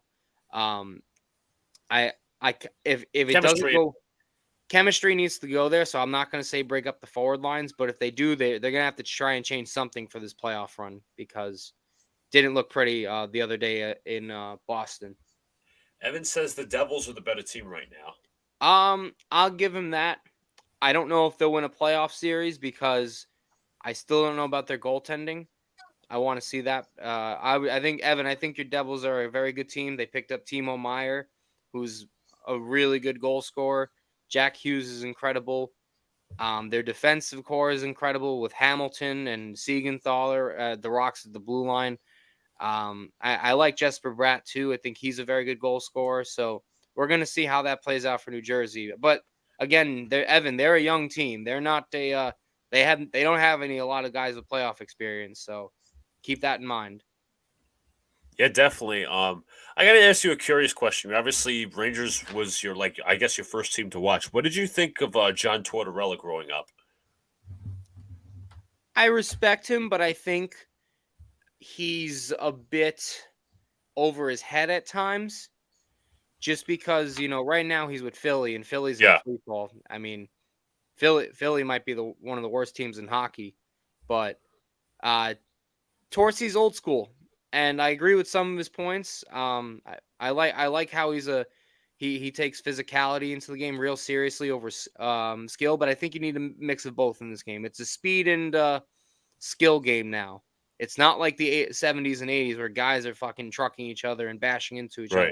It still happens, but it's not even close. Yeah, definitely. Any final thoughts, John, on the hockey subject? You know what? I'm going to enjoy the 3 days off from the Rangers because they actually pissed me off over the weekend. So if that being said, Evan does have one more comment. I get it, but a younger team can be more dangerous moving forward, which the Rangers also have. That's true, but I need to see people perform in playoffs. Playoff hockey is completely different from regular season hockey. There's guys that show up and there's guys that don't. And I don't know who's shown up yet for your Devils. So that's a wait and see question. Yep. So I think we can move into basketball. I just found this clip. Marcus Smart laid out a dirty hit tonight on a Cleveland Cavalier in the final play of the game. And can I mention you guys something? This is ahead. gonna make us all smile. Boston had I don't remember who was at the line because I looked it up on Twitter. So for someone can tell me the name. They were in a tie game with I think it was 0.7 tenths or 8 tenths of a second. The game was tied. They had 2 free throws heading into before they heading into overtime. John Boy Media posted the clip. Someone they were talking to Donovan Mitchell, and he says, "I'm going to make both free throws." They ended up missing both. They lost in overtime. Losing in overtime. They're in free fall. Fuck them. Let me just pause this video real quick. I'm going to pull up the dirty hit because Marcus Smart was flopping like a fish. Good he fouled out yesterday, but Marcus Smart's going to be in the paint. He's going to be trying to battle for a rebound. Williams, a contested three. He missed it. Rebounded by Mitchell. I can't really see what happened. I can't see. It's all kind of blurry. Yeah. I'll try to do the best as I can. I'll see if I can find another video, but just try to look at the paint. Send me the link and I could Twitter download it? Give me one moment here. Look at my bookmarks. All right, I'm just going to stop sharing right now. But Marcus Smart laid out a dirty hit on Cavs player. Yes, he's smat. So, what do you guys want to talk about with NBA? I was going to bring up the Ja Morant subject. He's out indefinitely. The Grizzlies are in free fall right now because Dylan Brooks got suspended. Brandon Clark is out for the year, and they choked a 16-point lead to the Clippers yesterday. Can I say something on the Ja Morant thing? If that's where we're starting, yeah, he has to be the biggest fool on the planet right now. Let me tell you something, and I'm not. This isn't like a political thing or like anything. This is a life thing, right? That dude is an athlete, and he's probably the biggest thing in Memphis that they have to offer. I just imagine to the three of you, the rest of the panel. What do you think that kids in Memphis are thinking when they see that? Exactly. He's supposed to be a role model for them. He's supposed to be someone they look up to. How does it that Ja Morant thinks it's cool to be that role model that's going to wave a gun around in a club? Is that really what kids should be looking at or looking forward to or embodying themselves to be because this fool decided to act like an idiot? Now, I don't know if he has any mental health issues. He said it relieves his stress, which is a weird thing to say. No. He said that? That's not really yeah. stress. It's a joke. Waving your Get a gun fidget around, spinner. waving your gun around is not a. Apparently, Steven Adams, he Only had players meeting. Yes, he had an only players meeting, and he was like, we need to be better, and we need to watch what we're doing when we're going out on the road, like going out to hit clubs on the road. And right after Ja Morant brought a gun to a nightclub, so he thinks he's probably above the team right now. But you're right. What kind of a role model is that? And how for young kids who are very impressionable, the kids' minds are like sponges. Because they're going to watch Ja Morant, they're going to adore watching him play, and then they're going to see him going around waving a gun around. Even when he's celebrating, he mimics having a gun and things like that. A kid's going to think, well, that's cool. That must be very cool then. That must be the cool thing to do. And if their parent goes to them going, no, that's, you shouldn't be doing that. And it goes, well, the top 5 point guard in the entire NBA seems to think it's cool, so it must be doing pretty cool. It must be pretty cool. And then how can you dissuade them out of that? And that's why this is very serious. And that's why the league needs to take it very, very seriously, because and Don, you're also trying to change the image of the NBA. You're trying to make it so that the kind of hood life is not something that needs to be promoted. Yeah, I agree. It's not a good look for him. It's a terrible look for him as an athlete, as somebody who people look up to. And using it is like saying, like, oh, it relieves my stress. In what aspect? It's bullshit. That's called making an excuse. Yeah, I think he must have gotten in the wrong crowd, because the thing is, from what I understand, his background was really good. I don't even believe he was ever in the hood. I think he wasn't. He's not a hood kid. Nice parents, well brought up kid, really nice situation from what I understand. I'm not Ja Morant, but obviously it wasn't too bad if he ended up being in the NBA, and he certainly didn't have to fight to get there. I don't believe he started in the hood or anything like that. He's the only player that I've seen that has done things the complete opposite. People in the hood dream of being Ja Morant, right? Yeah. Of getting out of that situation to be an idol and an icon. Ja Morant has done it the opposite way around. he is a pro icon, and he's dreaming of being in the hood. And I don't think the hood would give a shit about him. Let's be honest. It's not a life that anybody wants to be part of.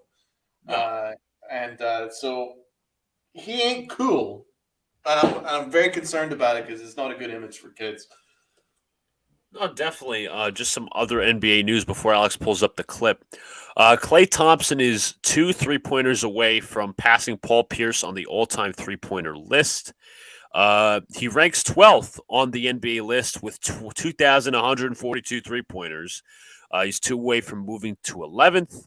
Another thing, as I pull this up, Damian Lillard has passed Gail Goodrich on the NBA all-time scoring list with a 40 spot. I think it was last night. I watched Lillard's 71-point game. He's unimagiable. Special. He is unimaginable. And his numbers are through the roof right now. He's averaging 40 points per game over the last 10 games. He's averaging above 32 points per game. The only issue is for the year, which is a career high for him. Yep. At 32 years old, he's hitting 32.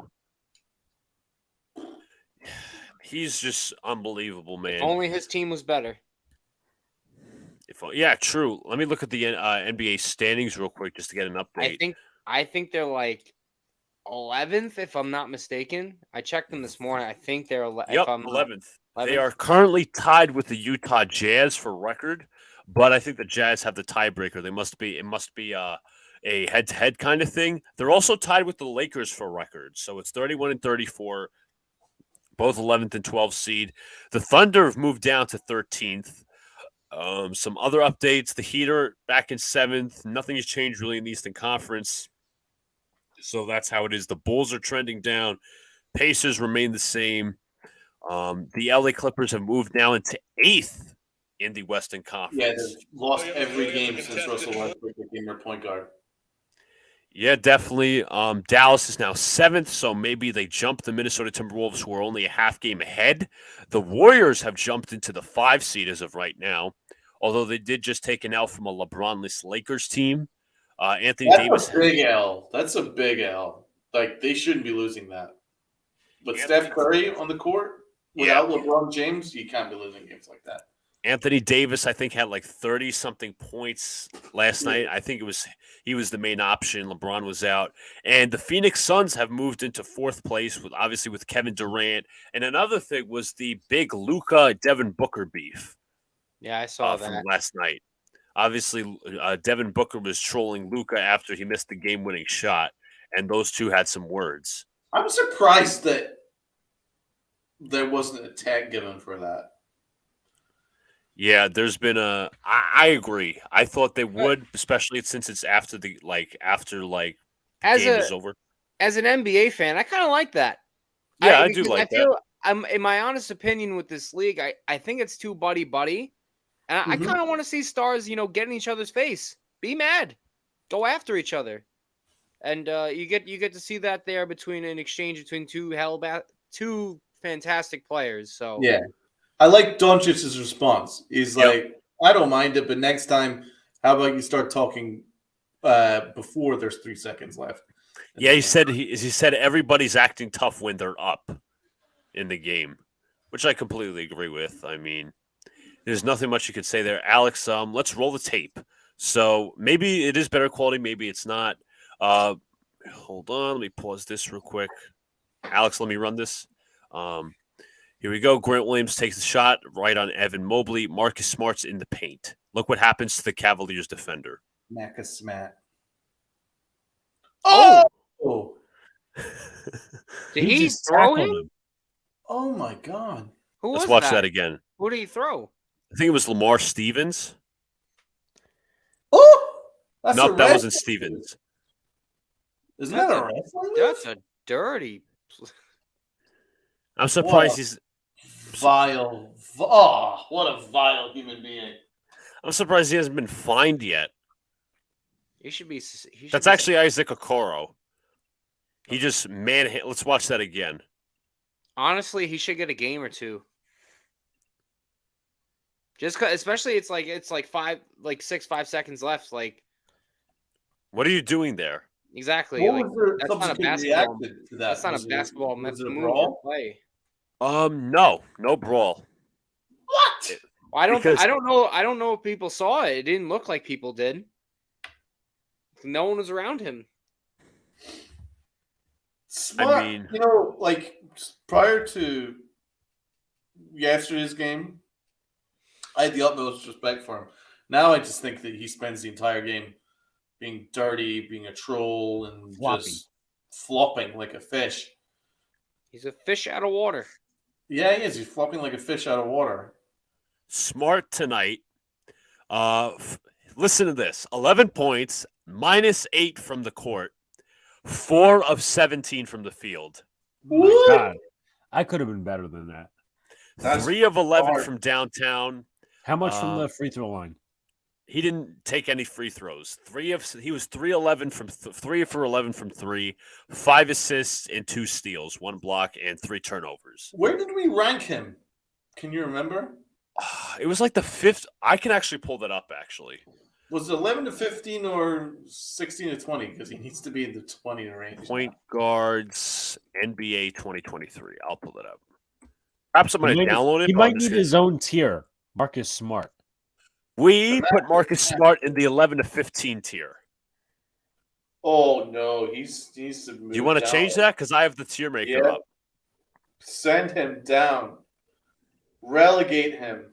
He deserves to get the relegation zone. Here we are. Who's coming up? You should have his own category. Asshole. So first of all, Ja Morant. I like that. Ja Morant needs to be taken down a notch, I'd put Shy ahead of him. No, put those two in the asshole category. Oh yeah, for sure.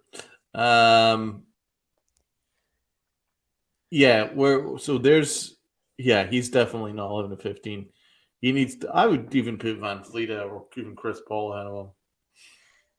Yeah, I agree. At least Chris Paul can pass and shoot, kind of. Yeah, just get him in there. Get rid of Marcus Smart. Fucking floppy ass. I said it again.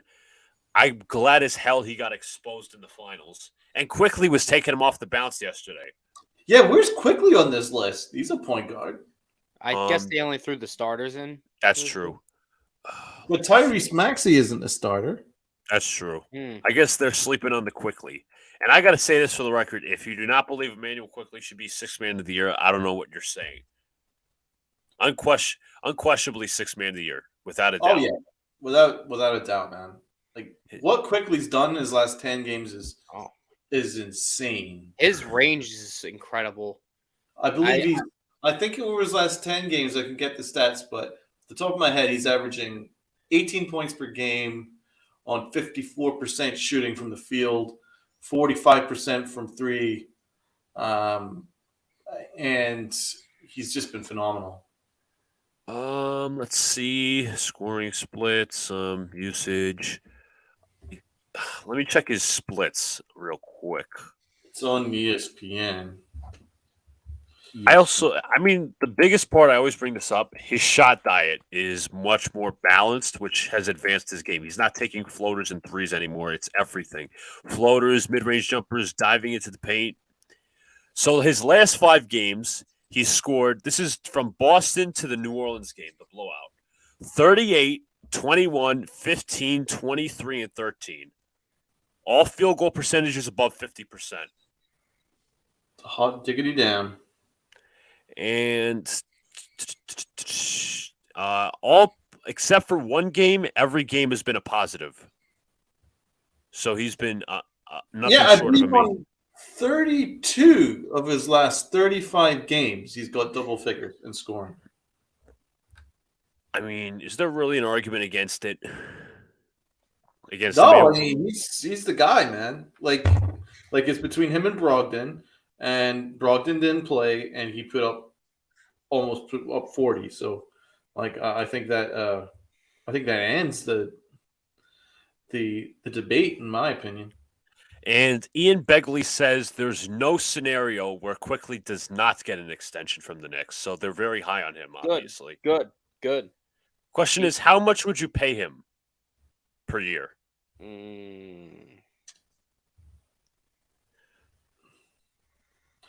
Well, that's a great question. I need to look at the market. Yeah. Remember, Jordan Poole got something like $30 million. I'm not saying pay Quickly $30 million. That's out of. We could probably argue that he probably deserves to be paid more than RJ Barrett. It'd be under. I thought his last 10 games here is 18.2 points per game, 44.6% for three, so 45%, and 54.5% from the field. So I was right.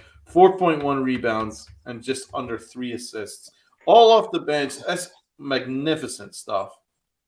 All right, so Luca, it's point guard salary cap, right? Rank market. I guess you could look at it. All right.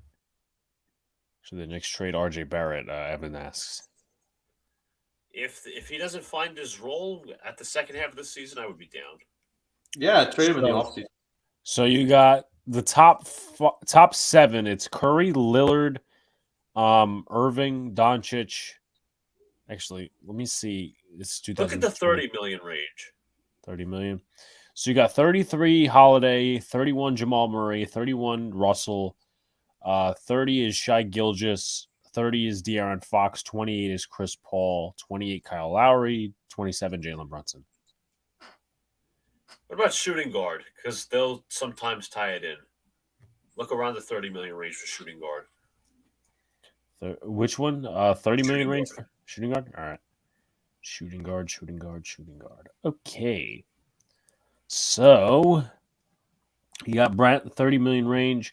Donovan Mitchell at 30, James Harden at 33. Same thing for CJ McCollum and Devin Booker. Under that, it's a big drop off on free Simons.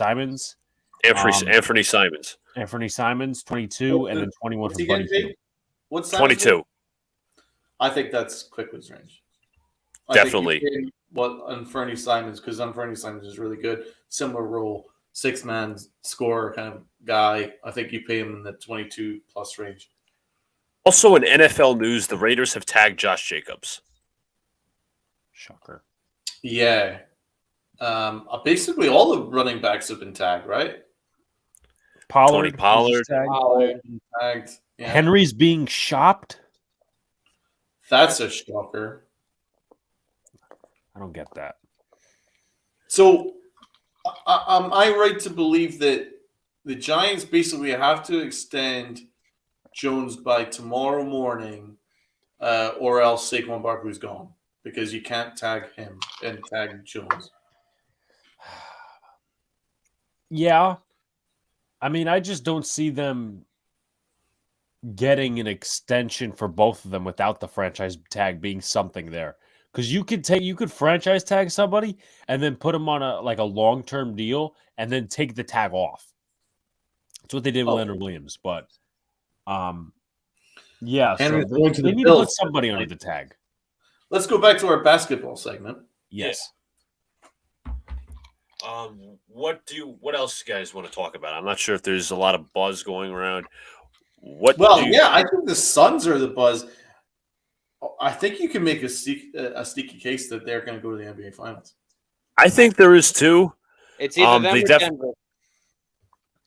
Denver, I think, will fall out eventually because when it comes to the playoffs, like obviously you have Michael Porter Jr. and Jamal Murray as the backup pieces, like to be his backup options, but it seems like they just fall in the playoffs.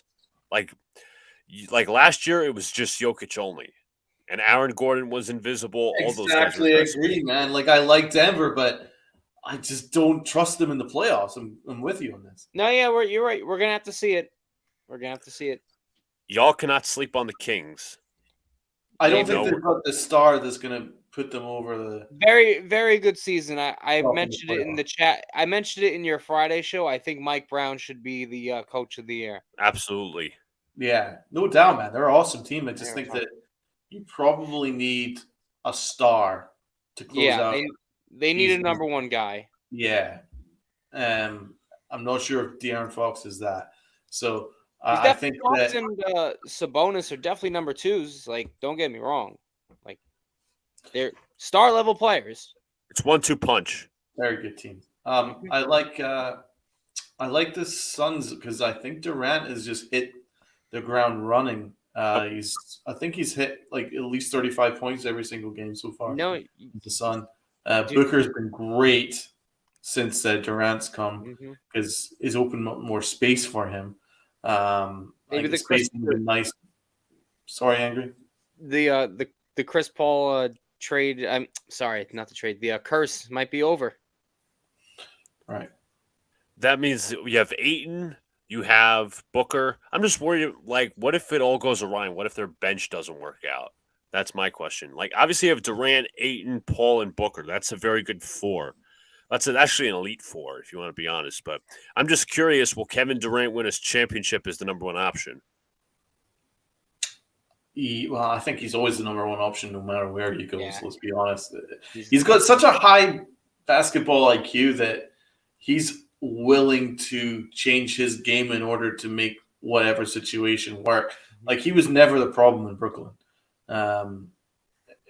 So, like, for instance, with the Dynasty Warriors, like, he was quite happy to allow Steph to still run the show. Right. But in the end of the day, KD was still the one getting the big shots. So, yeah, it's a similar situation, and they mentioned it on the broadcast yesterday during that Suns Mavs game that basically Durant is taking, like, he's purposely had less shot attempts. I think it's gone from 18 to 13 a game, and he's purposely trying to get let Booker, Ayton, all those guys have their touches.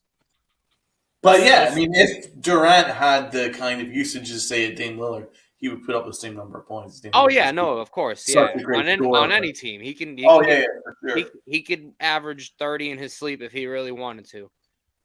Like he's with the smoothest jumper. Yeah, I've ever seen. Like It's almost just, automatic. It is. Like whenever he gets the shot up, it's like, oh, it's going in. Like 100%. and it's like it's unblockable because he's so lanky and big. So when he jumps, it's almost like 10 feet or 11 feet already in the air. It's a hierarchy shot. Yep. I really appreciate him, man. I think he's a bit of I wouldn't say an asshole, but yeah, well, no, he is. Like I respect his game, but like he is an asshole. Oh yeah, he's an asshole. Yeah, he is. He's just he's obnoxious. He's not nice. Not a nice person at all. No. Speaking of, I think Almighty was mentioning, the Kings should trade for Cat. But ironically, the Kings, if the playoffs started today, the Kings would face the Timberwolves, and I think they would win out. Why would you trade for Cat when you got Sabonis? Exactly. Yeah, it doesn't really make sense. Like, I don't believe in Cat too much. I don't think there's a massive drop off between Cat and Sabonis. Like, I'm not a big fan of Cat, actually. I'm not. Yes, they did acquire Terrence Ross off the buyout market. That should help. They got Damian Lee as a shooter. They got Torrey Craig, a good defender. So it's not bad, but it'll be interesting come playoff time. I think they'll definitely be in the conference finals. Obviously, it'll be they might even win the West outright. Honestly, because I don't see any other contender. Top of our heads, the Nuggets.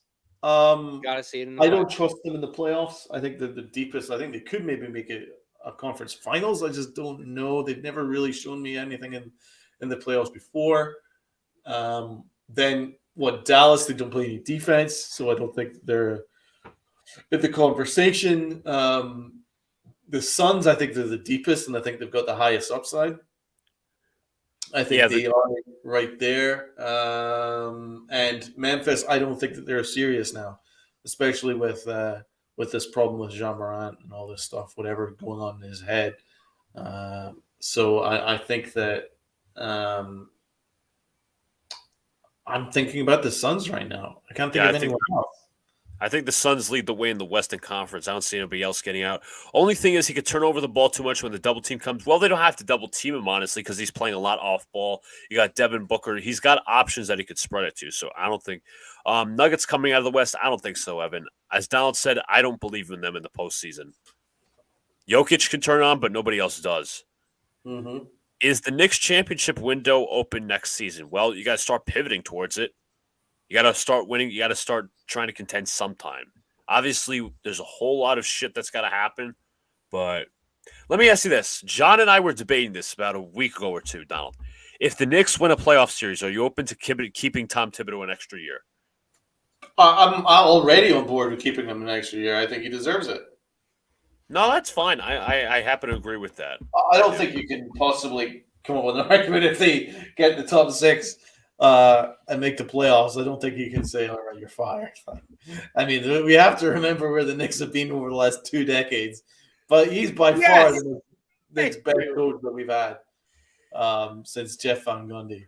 Alex, take note. That's how to take a side. It's true. Almighty says we still need to start. Alex's ass must be sore from all that bench sitting. We're all the people that want. Well, Almighty, don't pull receipts on us. Don't pull receipts on us. I said respectfully, Knicks fans can enjoy the win streak. Do not pull receipts on people wanting Randall gone. Do not pull receipts on people wanting wanting to be fired. I would amend our title of our Friday Night Knicks show like a month ago where it says Tibbs must go. I think we could maybe amend that to just Tibbs conversation because that was a bad take. No. Listen, no. He's won every game since. No, listen. I agree. You know what? Keep that there. Keep it there as motivation. Woodson. I'm not debating anything. I'm just saying keep that there and just write it down. Write it down in the notes. Ever since we put that up, the Knicks have had this record. So use it as like motivation, superstition, whatever. So Booyah says he thinks the Lakers will get to the playoffs. We'll see about that. They're very much in contention, but they're outside looking in. RJ most likely getting traded, but the question is for what? Potatoes? I don't know. Chili? I think they're gonna revisit. A can of Pepsi? I'm wondering who they would look at, because I think he's going to be used as the main trade piece for a star who's going to become available. You want a star that might be available because the team is not that good and he's starting to become in his prime? How about Shai Gilgeous-Alexander? I would love. It depends. I would love Shai, but it depends if the Thunder want to trade him or not. Because That's the issue. maybe if they're on the uptick right now, but obviously they declined a little bit. They're on the outside looking in as well. A comment made yesterday by a reporter. He asked Tom Thibodeau about Manuel quickly playing 55 minutes. Tom Thibodeau smiles and says, "Are you the minutes police?" Well, he might be. Yeah, he ain't too worried about minutes. RJ for OG telling y'all, OG's not been good No. over the last few weeks. Like, he's really dropped, and RJ's actually been better than him lately. So I'm not sure if I would make that trade. Zach LaVine has struggled with the Bulls. I'm just throwing out a crazy idea. What about if we started a package of RJ Barrett for Damian Lillard? We don't need Lillard. We have Brunson. You had a combo guard of those two guys? I would fucking sign up for that any day of the week. We're never getting Lillard. I know. That's like the dream. That's the dream. Being allowed to leave. That's the dream. I'm wondering which stars going to become available. I do think that we are going to trade him in the offseason. I think it might be for LaVine. LaVine's not a bad option either, just because the Bulls suck. Yeah. How's he been doing? Only had 42 points on the 5th of March. 41 points against Detroit. Wow. He's having a good year. 24.7 points per game, 47% from the field. I think that's what we might do. I think we might look at Zach LaVine in the offseason. Yeah, we'll see, man. We'll see. We also got to lock up Josh Hart. Oh, by the way, it is Josh Hart's birthday today. Happy birthday, Josh Hart. We love you. We appreciate you. Okay. Welcome. Yep. RJ's cooking in the fast break, and he's developed that jumper under pressure. He hit some jumpers in the first quarter, but it all went away. Yeah. Admittedly, he's been much better since the break. I think the break's probably helped him a little bit. He's playing a little bit more confidence, and he was a big part of the game. He had 29-11, which you take every day. So he has been better. Let's be fair about it. No, I don't really trust his game. It looks very awkward still. But in fairness, if you get him going downhill, he's very good. Yeah, definitely. Any final thoughts, anybody? Good question. What pick is that Mavs pick right now? Not sure. It's probably going to be a late one. Late first. Yeah. It's going to be useful. If you want to do a trade up, we have all those protecteds. Yeah. Unless we somehow draft a really high shooting guard. But I don't know if we would take that on. Any takers for Victor Wembanyama? Yeah, we're not getting him. I wish. I know. But is a center? I'm all right. Alex. All right. So Luca, John, Donald, final thoughts. Really good show. Thank you, Grump, for coming on. We had a calm debate about the quarterback stuff. Draft prospects of the week is always fun. Mock draft is fun as always. Hockey segment was good. The basketball segment was good. We got to do a little impromptu stuff. But keep it here, guys. Angry John. Thank you, Grump, again for coming on. You gotta say your usual saying. Well, boys. Oh, sorry. Excuse me. Excuse me. Well, ladies and gents, what did we learn today? Okay. Grum, first off, thank you for coming on. Okay, I really do appreciate the draft analysis that you gave. What did we learn? What else did we learn today? We learned that these two like to bicker and argue. I still have a PhD in understanding. Guys, remember, send your thoughts away. I'll help correct people. Me, Donald, Luca, and Alex are all riding this Knicks 9-game winning streak. Tomorrow we play. Who do we play? We play oh god, The Hornets. the Hornets tomorrow at home. So we should make it 10 in a row tomorrow. We should, but I'm never gonna jinx this. So let's all root for them tomorrow night on an off night. Hopefully my Rangers turn it around this weekend, and we also got the World Baseball Classic, which I kind of want to watch a little bit, see what these countries can do. We're rooting for USA, baby. So, and also NFL free agency, we'll have that next week. And by the way, guys, if you're looking for a scripted, like in the show in the title, don't ever fucking do that, okay? Because we talk about anything and everything, okay? This show is very chaotic. It's chaotic and fun. And I must say, before I get to Donald, not that I care about it, because we had a really good show. We forgot the baseball subject, but I'm like, you know what? Fuck it, because we had 40 minutes of bullshitting. We had the hockey segment, the mock draft, all these different things. I'm like, you know what?